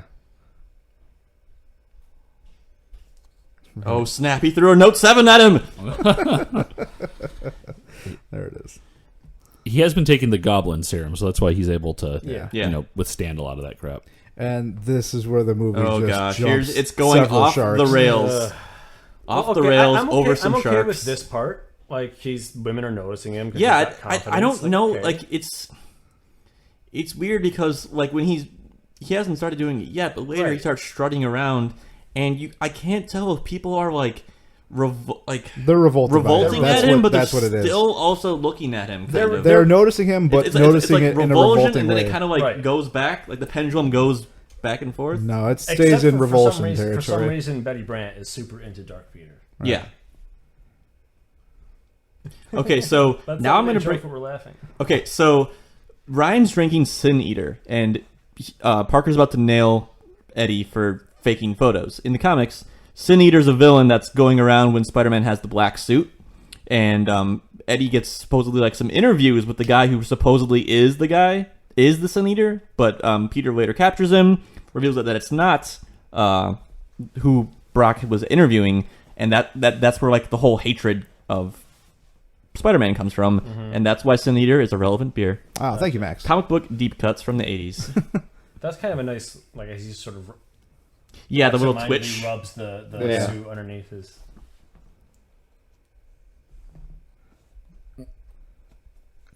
Why would he give you a break? That's not giving you a break. You're taking his... fool. Well, I guess he doesn't know that, Parker is Spider-Man. But his first big break is completely fraudulent. I mean, there's just... But I mean, that speaks to his character. Because absolutely. The first three things that come out of his mouth are all lies. Yeah. Right. That sounds like your goddamn fault, buddy. Yeah. That sounds like an Eddie Brock problem. Yeah. Not a Peter Parker problem. John Davies, what up, bro? Yeah, John Davey! So regularly, Eddie Brock's supposed to be like a big, hulking character, kind of like the same body type as Sandman Foot. type. Yeah, I was going to ask Sandman. you. But I think to really show him as like the dark, unscrupulous Peter, they needed to have someone of Topher similar Grace's frame. body frame. Right. Well, I was going to ask you, because in Ultimate Spider-Man, Eddie Brock is sort of young and Yeah, wiry like this. but that's which the whole- came first? This movie, or that comic? That comic. Okay. That comic. But in that one, the suit was like a science construction of Peter's dad. But This is... I actually like this. Go give me some milk. yeah, because Oh, people probably totally know what those are. Yeah. I want more exposition on those meteors. Right.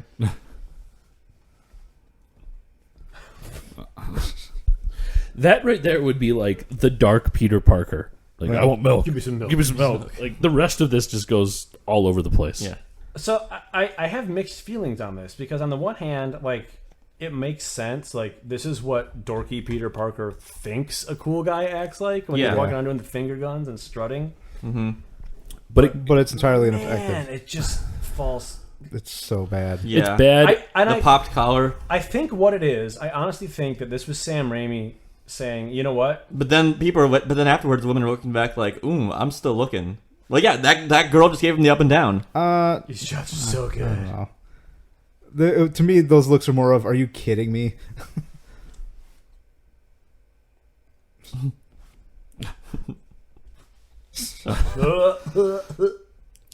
These are really good photos. Yes, they are. Yeah.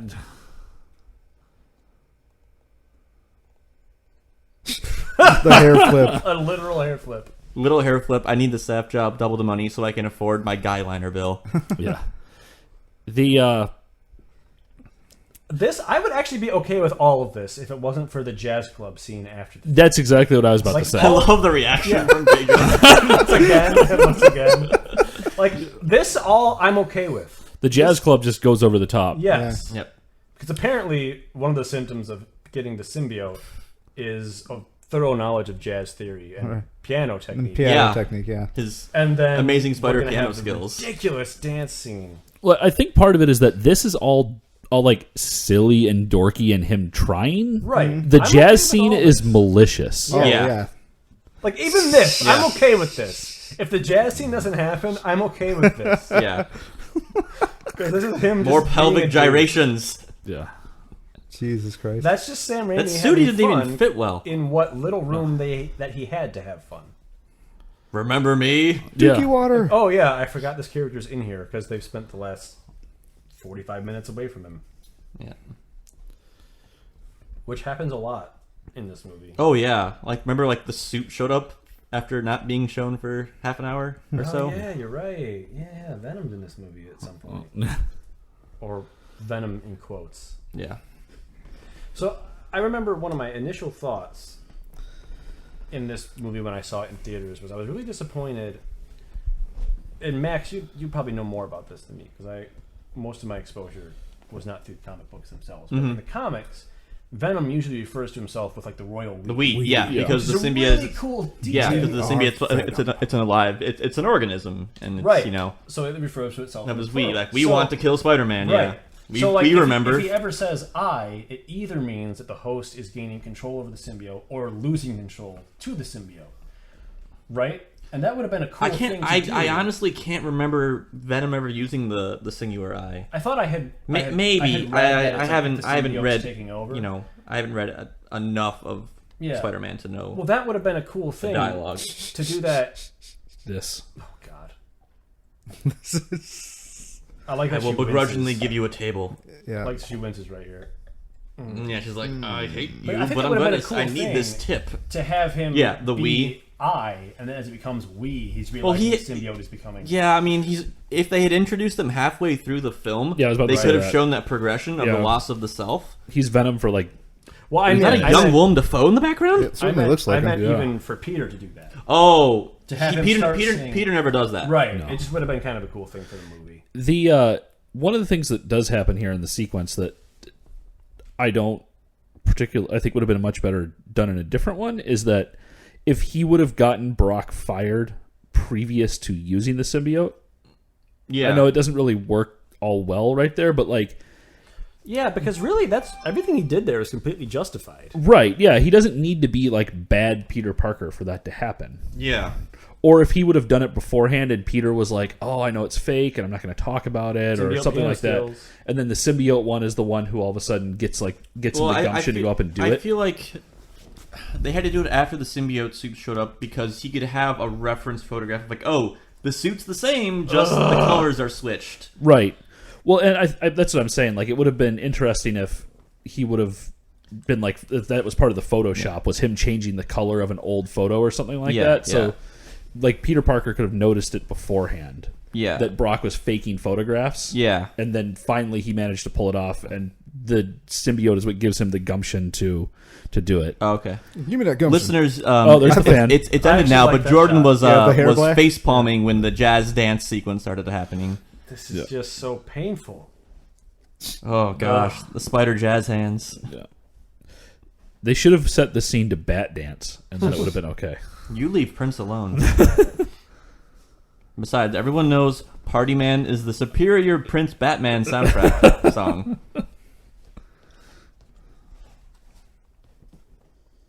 Also, this movie switched to Batman Forever lighting. Yeah. Oh, God. This is also, like I said, all of a sudden it's just malicious. It is, like, nothing he's done up to this point is malicious. It's just, Yeah, this is straight up cruel. He's like... Oh, I thought you meant on the behalf of the filmmakers. Both. Both is yes, fine. Yes. But it's just, even Gwen's like... She's wait, disgusted. what? Yeah. And he's like, girls? Thank you, subtitles. We would not have known this was the tune of Stormy Weather. No, I was going to say, I like... that Sam information. Sam Raimi movies have very, very, like, descriptive subtitles. Except for the scenes at the restaurant earlier, whenever French was speaking, it was just saying, speaking French. Yeah. Would you like some French deep? I really wanted them to throw Peter out of this. Yeah, and I wanted when he like fights back against the bouncer, I wanted it to be a little more brutal. Yeah. To have more of that surprise element. Like, this kid is... Yeah. Yeah, I mean, I know they throw like I should preface that. I know they throw him out here, but that's after he pulls all of this nonsense. Like, I wanted if the guy goes up to Mary Jane already and is like, "Hey, are you okay?" Like, it would have been interesting if they would have just immediately tried to throw him out. Yeah, like, hey, get that guy out of here. Yeah. As opposed to Peter going up to her afterwards. Yeah. Boom, you were and on your the jaw's ground, broken. Is how that should have gone. She would be at the very least. Yeah. Oh. But had that been full on Spider-Man punch, she'd probably be dead. Yep. Because Spider-Man is like Superman. He has to constantly be checking pulling his punches. So he doesn't kill people. Yeah.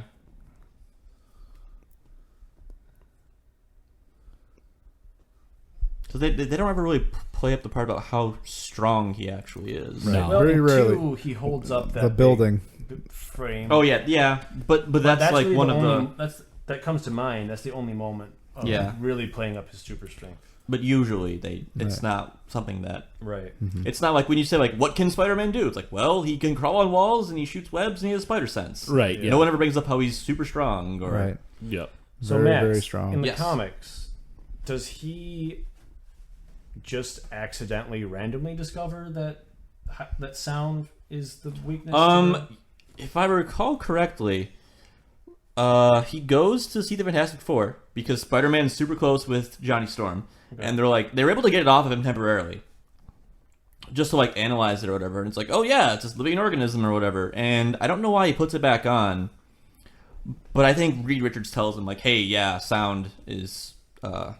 Okay, so he doesn't just happen to go to a church and luck into. I can't exact remember. solution. I know in the animated TV show from the 90s, he just happened to be at a church. Okay.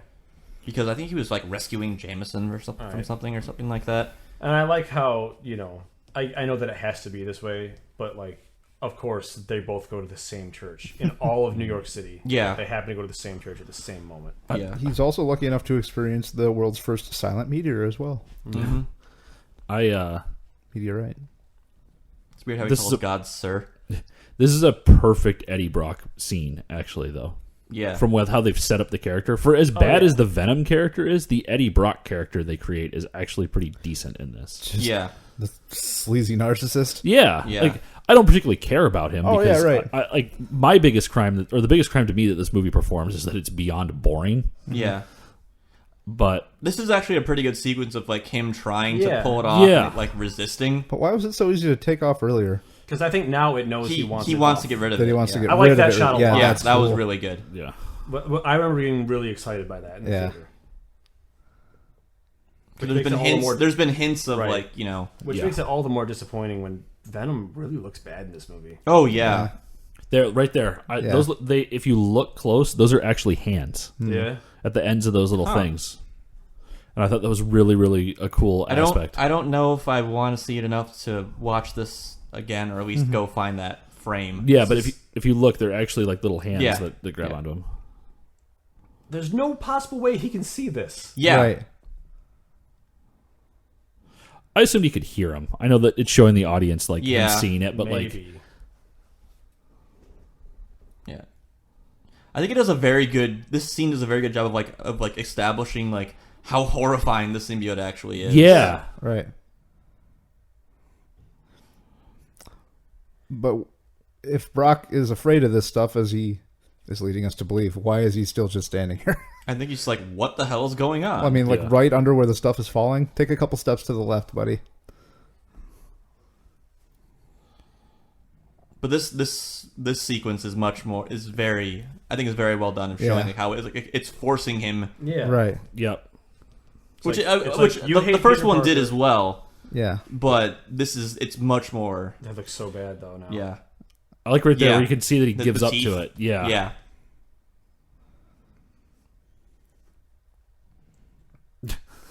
Taking a shower inside a giant Ziploc bag, I guess. Naked man seen swinging across city. Yeah, exactly.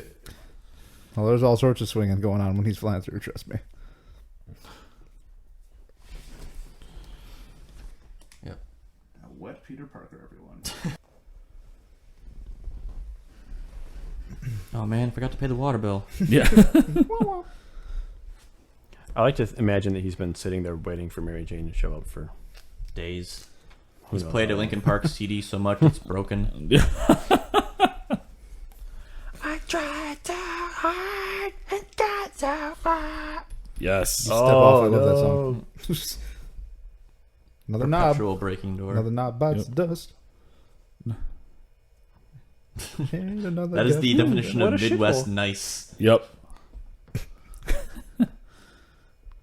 As someone who has put new doorknobs on his doors, I can tell you that stupid mechanism is immensely frustrating. Yes, It really yes, is. Yeah.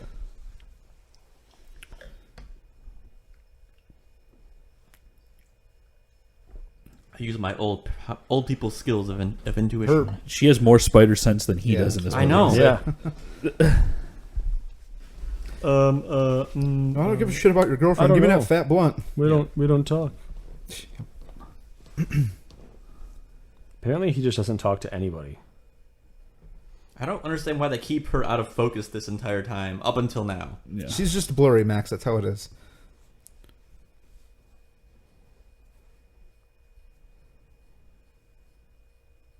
Aunt May, will you marry me?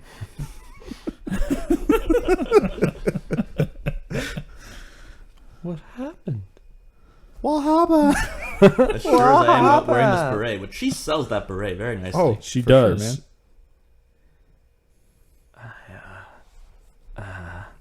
But I get the frustration you have with him not talking to anybody, Jordan, but he's like a complete social outcast for the first two movies. So he has zero social skills when it comes to this kind of stuff. And he's just used to dealing with bad stuff on his own for his whole life. Mm-hmm. Right. Yeah, that doesn't. I know what you mean. I guess it's sort of, you can't have it both ways. You can't have him be that loner and then not The only have person he knows how to really deal with is Harry. Yeah. You're a good person. And she's a good woman. Yeah. End of discussion. We heard it from Ditkovich. it. Yeah. Nah. The Ditkovich school of courting. I'm good man. You're a good woman. Nah. Go get me some milk. Yeah. You know he's sad because of the blue lighting. Yeah. Mm-hmm. So I How can't does he tell- know to look for Sandman? I don't know. How does he even know None who of Sandman this makes is? sense. No. Where does Brock get this information? Also, time to shit your pants. Like, that's the Yeah. thing you find? Yeah. Oh, this voice does not fit. This the voice is awful. The mouth is too small. There's no lips on Venom. Well, he's too And- small. Well, yeah. They try to make him look bigger, though. Right. Like, Yeah. when they showed him that, he looks like he has broader shoulders. When he cuts back to this, it should just be the Brock voice, which it is. But when they cut to the symbiote, it shouldn't sort of sound like Brock anymore. Yeah, Right. It should be... Yeah. The It teeth aren't... looks so bad. And even enough. so, maybe do a dual voice thing. Yeah.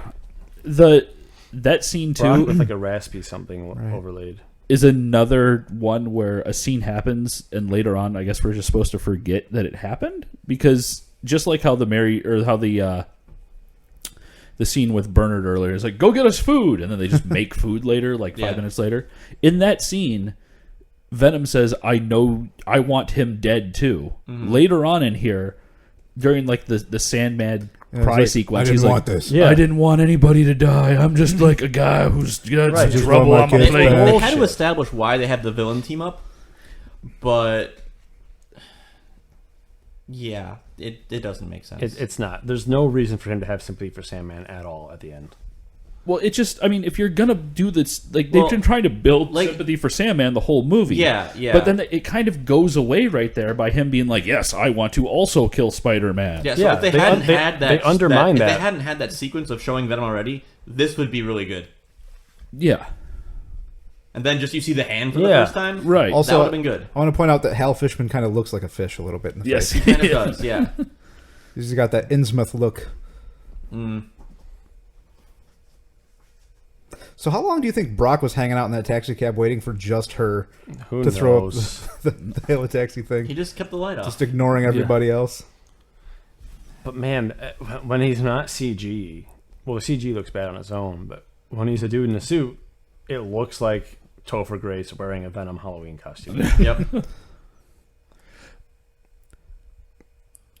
Like, that's cool. I like that's these really little cool. cuts. This These is are really sweet. Raimi's horror background showing Right. through. Yeah. The whole action sequence for the last fight is pretty good. Yeah. Yeah.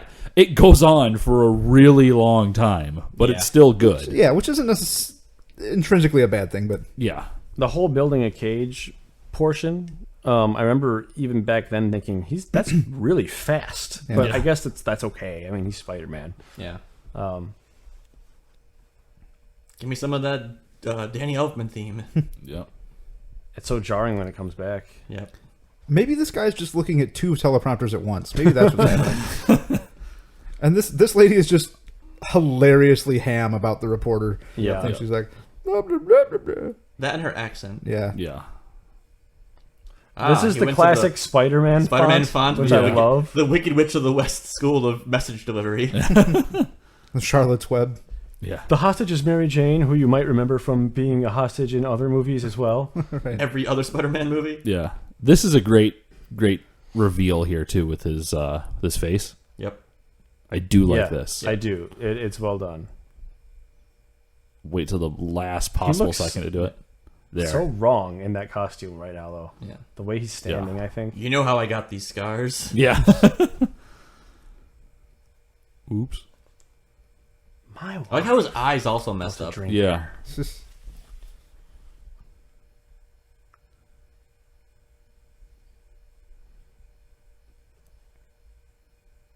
Eat it. just beat it. Wrong. You have to say shut up first. Yep. Shut up. Okay, that's cool. Okay, bye. Yeah. I like that.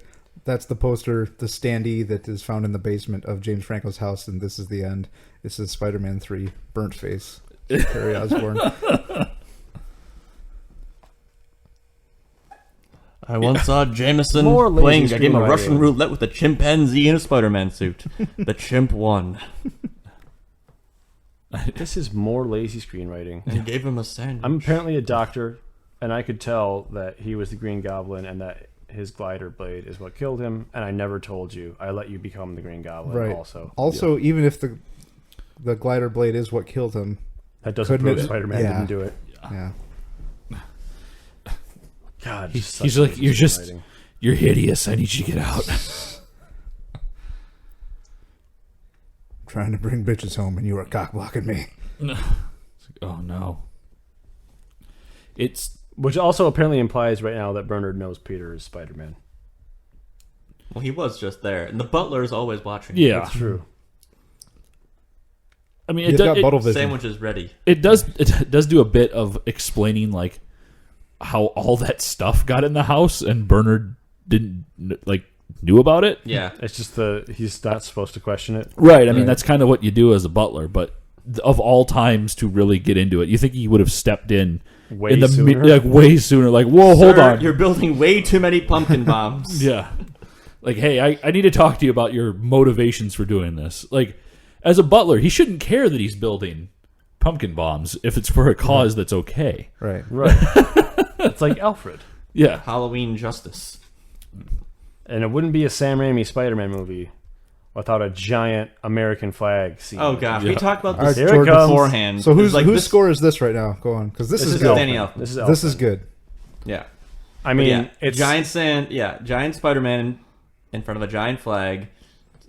But you have to remember, this is New York in 2006, Oh yeah, 2007. Yeah. We're still in 9/11 Yeah, times. we're Exactly. full steam America. We're still in 9/11 times That's right true. We now. still are 9/11. Ooh, I believe deep political the- cuts. yeah. That's a different podcast. different podcast, but the memorial's been built. But See, like at least he moves like Spider-Man. That's that's something not they a lot. really That got was right. some notes that were from the Batman score. That's yep. Yeah. Yeah. And she's been decapitated. Yeah. I do like it's sort of a subtle visual choice to have Venom's webbing look like barbed wire. Yeah. Yeah. The teeth are so weird. And- That's Don't. just so. But that's creepy. Yeah. I don't. And I don't no get where one that's coming no one from. is, yes, but I don't think he said that ever. So that's a total Yeah. comic Right. book pull. Right? Yeah, he's never used that line. That's a good point. How But I does he think, know? that but I think Spider everyone sense is a know. thing? I think everyone. It's Spider Sense is part of the Yeah. pop culture enough that people know that it's a thing. This honestly looks like someone just took black caulk, and just Yeah. squirted it onto his face. Yeah. The teeth though are just unnecessary. They don't make sense. No. Yeah. And you don't need any of this sequence. Just let him have given himself over to Venom, to the Right. symbiote. Just have him fight Venom. I also, Well, I it's just- don't it's I don't just like a- how the symbiote kind of unfolds over his face, if I recall correctly, in other adaptations of Venom, like the mouth opens wider and his head comes out. Yeah. They've done all kinds of creative Yeah. things of having it morph into him, but like this is just Yeah, It's a cool visual fine, thing. Yeah. having him turn into Eddie Brock to deliver these as Eddie Brock, Yeah. not Venom, is just more evidence of Raimi not understanding the character, which is No, why I think- why he didn't want to do Venom. Well, I think you This know, is a cool he has scene. his mask off, so it was very much like a person-to-person moment. Right.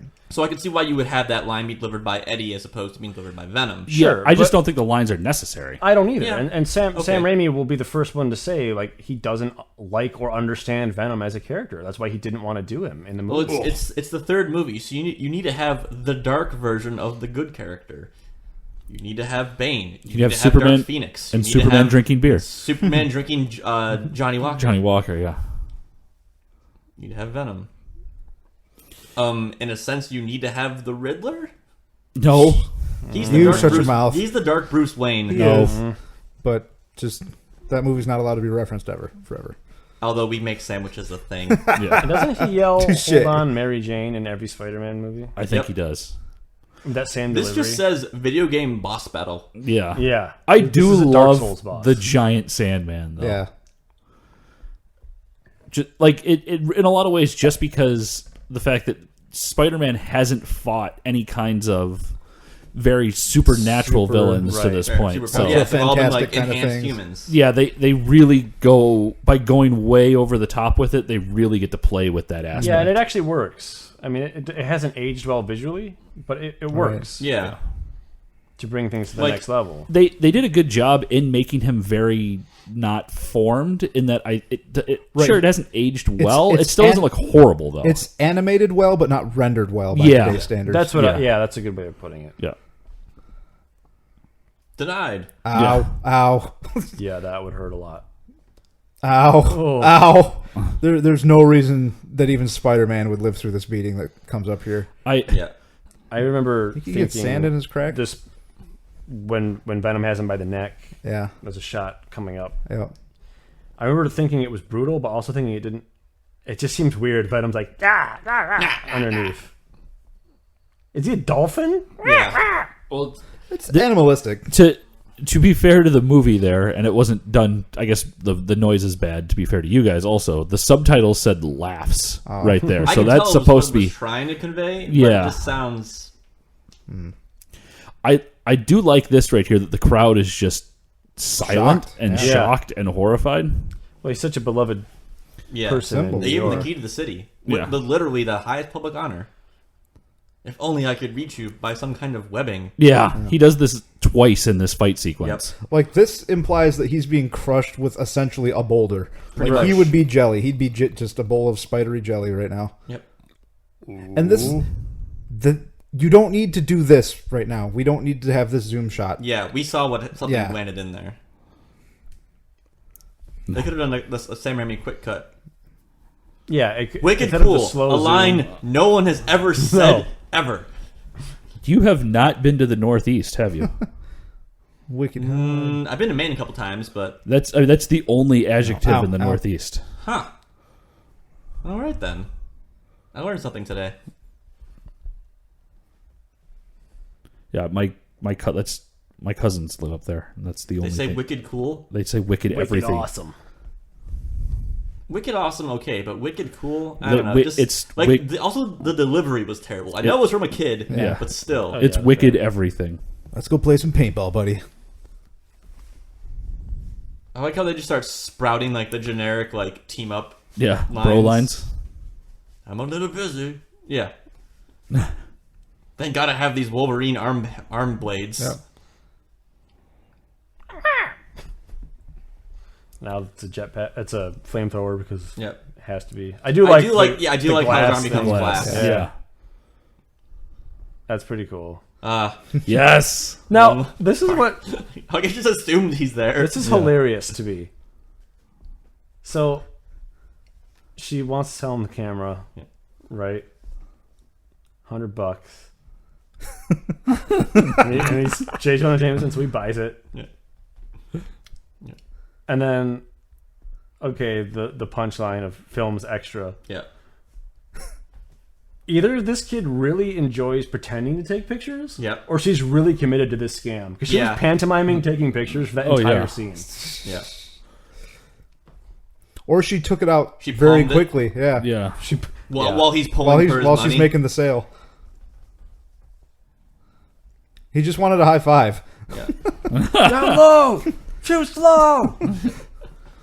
But as great as that line between Jonah and the kid was, that joke doesn't work anymore. No, it doesn't. Right. Nobody uses film. No one uses, and who often uses the camera other than my dad? Other than Right, they just got their phone. Their phone, yeah. Yeah, this movie looks very different if it's made today. As do very many movies. Yeah. True. That's fair. Like a payphone. Or- A yeah, payphone just- in the apartment. How the entire concept of Home Alone is irrelevant now. Right. Yep. Yeah. I do like the Raimi total hammy cheesy clapping scenes in a lot of Oh, these yeah. things. Like the head shaking clapping and no, everything. just enthusiastic clapping. Yeah.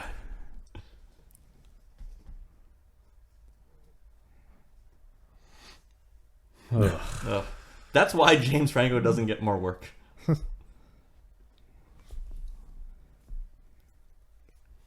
Some bad green screen. Oh.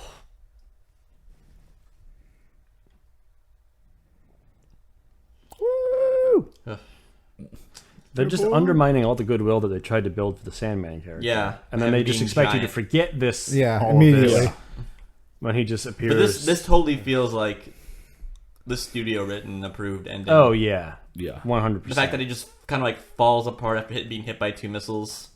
Although the deconstruction sequence is interesting Yeah. visually, but just like, oh, okay, I guess he lost control over the sand. Yeah, I'm not apparently. really sure where they were going with that.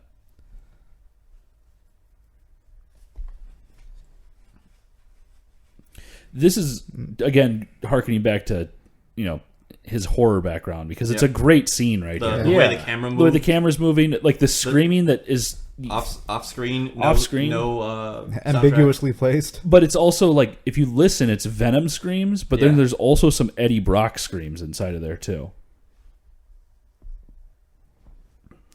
Yep, because that's the thing people say. But his mouth is much more like Carnage. Like, Yeah. But that's a whole other Yeah. conversation. Well, Yeah. once Todd McFarlane started drawing Venom, he really went way Well, over the top. Tom with McFarlane's the guy who with did the draw mouth Venom. What was it? Because he didn't always have the big long tongue. No, but he's the one who came up with the character. Okay, who started drawing him with the big long tongue and the slobber? I couldn't tell you.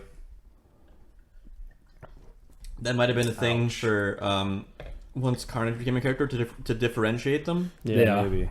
but Oof. so I'm gonna pick on some inconsistencies here. So we saw him with the bell, and we see him with these pipes. Mm-hmm. He was standing next to a train. So Right. is it like the sounds reverberating? It's- that it doesn't It's like? the certain frequencies. I think it's a combination of frequency and volume. Right. He's sensitive to a certain set of frequencies. Foreshadowing from earlier Yep. comes around. Oh shit. He just has really long nipples. Cold as hell up there. Ugh. Okay, bye. She doesn't really, other than the fact, she's seen him fighting Sandman. You have webs. Yeah. That's twice in this fight Dramatic. he does that. There it is. And it's not like he's close. It's not Yeah. like he's like, oh, my fingertips are on it. Right. He's feet away. This very much feels like at the end of if Spider-Man 3 was a video game, which I assume it probably was. Oh yeah. It's like you need to go and set up these poles around the boss battle area, and then after you do all of that, then you can blah blah blah blah. Yeah. This actually looks. Yeah. Yeah, There's the face and the face teeth. in the mouth, In the yeah. mouth, yeah.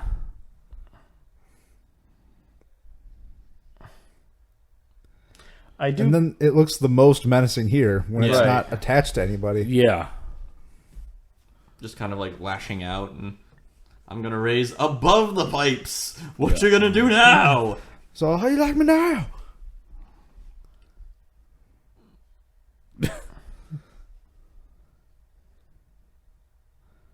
What do you think I'm doing? Also, why would the board respond to Parker? No, he shot it with the web. Oh, did he? Oh, Yeah. okay. I like that he instantly vaporizes into a skeleton as a nice callback to the first time you There's see not a even a pumpkin bomb. skeleton. No. Oh, Eddie Brock goes Out, immediately. am I? Yeah. When Yeah. Yeah. Nice callback to the first movie. Yep. But I like how, James Franco can take one to the face Right. and get some minor scarring. Well, maybe there's different kinds. Well, yeah, maybe. Plus, he's got the super goo in him. Yep. Yeah, super goo. Super goo. Yep. Goblin juice, as I like to call it. Yep. I'm pretty sure that's a beer. You Bullshit. did. You said You you wanted. 100% wanted it. Yeah. You said you wanted it 10 minutes ago. You all but signed a document, buddy. I had Yeah. no choice except for to not do it. Signed it in sand. Doesn't count. What? More lazy screenwriting. Oh, the gun just went off. Now there's no bad guy. That's Exposition. That's what I was going to say. Like, they go to the flashback sequence, and they're just like, yeah. Oh, the gun just inadvertently went off in my hand. I got bumped. Yeah, like, what? Really, he just needs to get all that money so medical science can fix his lips. Jesus Christ. He has a bigger mouth than Venom. They didn't want to lose the Second Amendment demographic. No, I mean, there's just no story in this. Right, then. there's no accountability. There's no spark for Spider-Man to be created. There's no like He's crying again. Oh, it's just I can't even finish my sentences. I'm so Oh, that bleached hair. And the pants. it just went off. Now no one's to blame. This is lazy screenwriting 101. Let's just Also, nobody saw this guy at the scene. right. Like, he's the one who shot him, and he's standing Obviously, there there's as no the one gun else- runs oh, away. No, there are some people on the And then the screen. driver runs runs away. away Get in. to conveniently make it fit with the story they've already told. Right. Yep. Everyone, like, he shows up, and everyone's like, oh, yeah, that guy just totally drove off. Like, what? Yeah, I think it would have been a little better if like had Thomas Hayden Church been on the set of like the people around Uncle Ben's body. But that Yeah. wouldn't, Well, they don't plan that. He had far. no way of knowing the No. studio was gonna Yeah. pull this. I can't imagine this was Sam Raimi's idea to have him be the killer. I think he respects the character too much because he really likes Spider-Man. I cannot pull my eyes Well- off that guy's lips. Yeah, they're distractingly pouty. Yep. He must be in an 80s hair band. Enter Sandman is actually about Thomas Hayden Church. Right. Oh god. Yeah, Flip Marco, the second most, probably third most popular comic book character named Sandman. If you know the other two, you're good in my book. My daughter. Also, if he's so adverse to contact with water, how is this crying going to work out for him? Yeah. It's liquid silicon. Yeah. There's no reason that he should. Yeah, there's no plausible reason. There's he no should reason go. why that should be convincing enough. Like the thing that makes him can forgive him. Yeah. Well, this movie's all about Then he's gone. forgiveness, really. Yeah. It's about people being able to forgive, others for all the terrible things they've done. Yeah, I'll give you that. Peter's able to forgive Flint Marco. Mary Jane Harry's able to forgive Peter, and Mary Jane for some reason is able to forgive Peter. Peter's for some Venom's reason the able only to one. forgive Mary Eddie Brock's the Jane. only one who doesn't. Like he maintains his hatred throughout the movie. True. which makes him hateable. Yeah. And so now this is weird. Like they have this moment together, and then the ending of the movie when he shows up at the jazz club that he's somehow allowed back into. Yeah. Maybe they don't recognize him with his hair up, Yep. Right. but like the implication there is that they haven't spoken since this. Well, This you night. see him next at the funeral. Oh, yeah, and, Yeah. they're, Well, and, they're, Spider- and they're not together. They're separate. Yeah, that's episode of It's the just casket. really weird. Like Funny, I don't I know. keep seeing you at these Osborne funerals. Yeah. What do you say we give this another chance, huh, Yeah. babe? Spider-Man's gonna take Harry's body back to the mansion, and Bernard's gonna swear revenge on him as the Green Sandwich. Yeah. And he gets one more scene to cry in the Spider-Man suit. Yep. Before he's never allowed to again. His face just turns into a giant tomato. Yeah, I make fun of the first Hulk movie for being really sad. He's sad a lot in this movie. This is the worst. God, I just can't. Like I know I probably look like that when I'm crying, but I don't put it on He does film. not have a good crying face. There's no such thing as a good crying face. Nah. Ugh. Okay, this is kind of a nice shot. That's a very nice shot, and But movie ended, and nope. Coming back. This movie has more endings than Batman versus Superman. almost Except as the many one as that The should have Return of the mattered, King. which was never having existed at all. So they're not. So okay, however long ago that night was that he died. Let's say it was 3 days. Okay, they still haven't patched things up. and somehow the Stacys know Harry Osborn apparently. Yeah. Rich guy in the city. Yeah, it's a rich guy and the police commissioner showing up. Yeah. Yeah.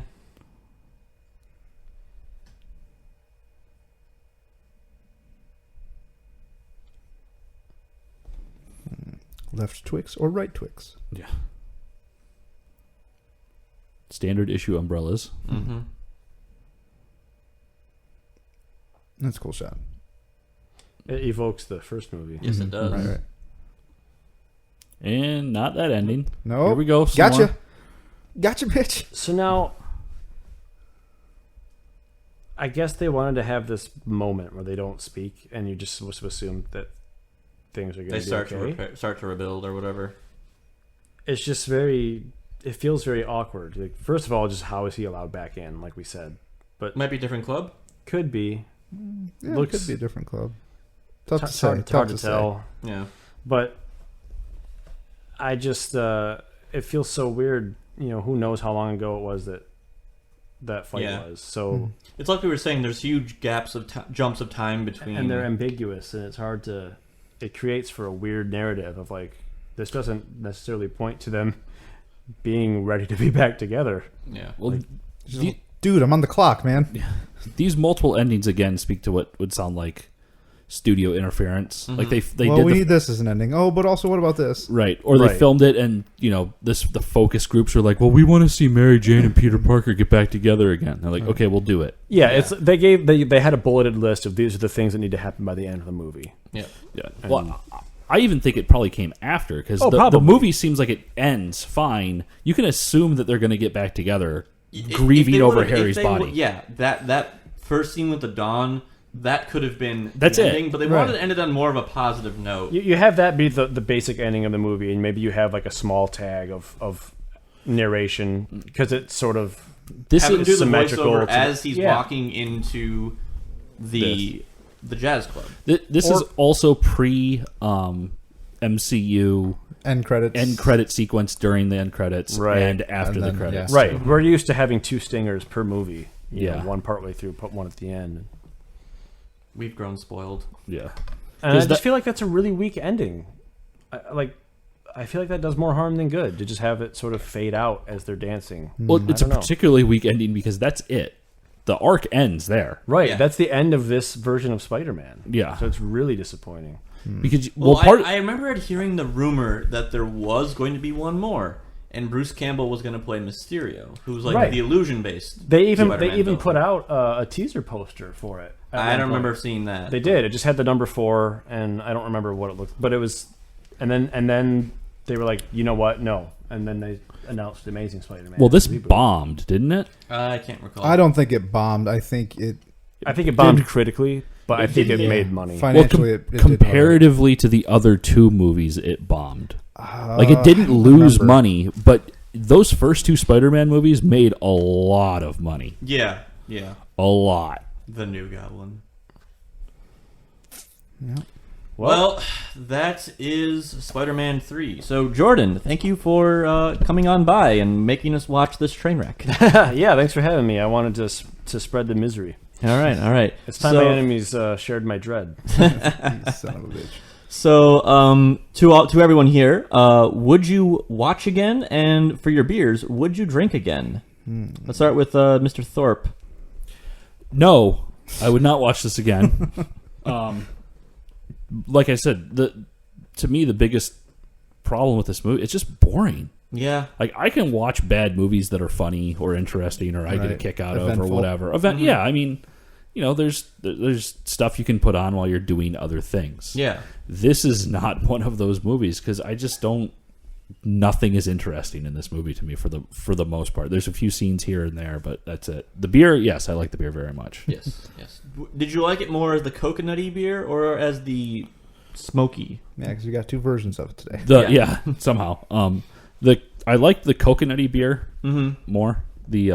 Just because oftentimes with porters that aren't done, that are trying to go for a smoked flavor but don't do the smoking process, it just tastes charred as opposed to smoky.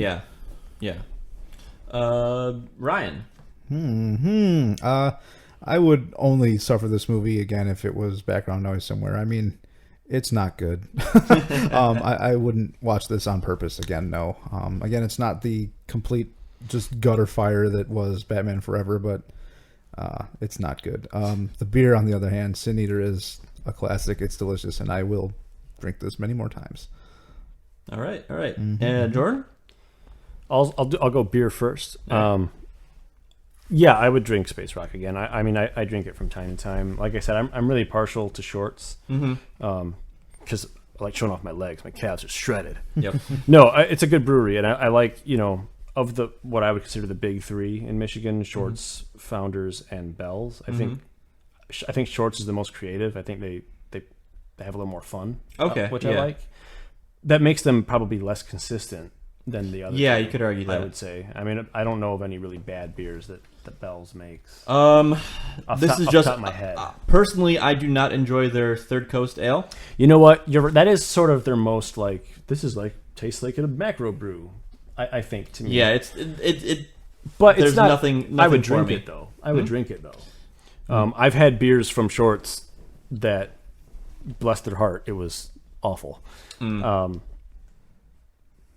But yeah, I would drink it again. As for the movie, James is right. It is very boring for a big chunk of the movie. It's just sort of happening. Yeah, you're just waiting for it to get to the next scene. For me, that's not the biggest problem with this movie. There's a lot wrong with this movie. It's boring. As we talked about over the last 2 hours. Changing the lore of Uncle Ben and the motivations for being Spider-Man. For me, though, the biggest crime in this movie is just how unlikable they make Peter Parker. And I know that was something they were doing on purpose. But you have to like your protagonist. Yeah, you have to have a hero that you like. Exactly. So no, the only way I would ever watch this movie again would if it was in a context like this, where it was, look how bad this movie is. Yeah.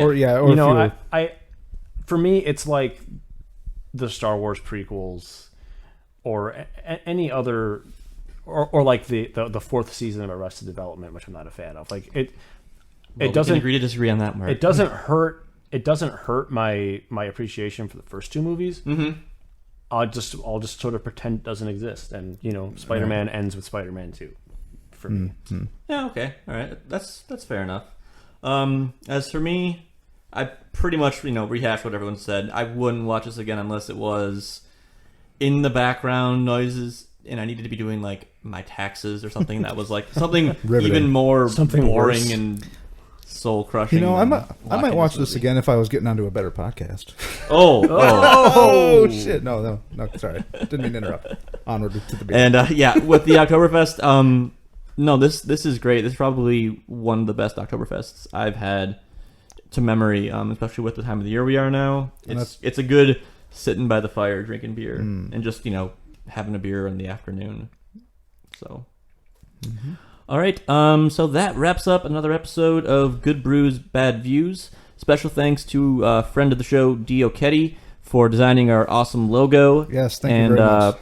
Check us out on Facebook, Twitter at GBBV Podcast. Send us all your hate mail, movie suggestions, and beer suggestions to goodbrewsbadviews@gmail.com. And as always, please watch and drink responsibly.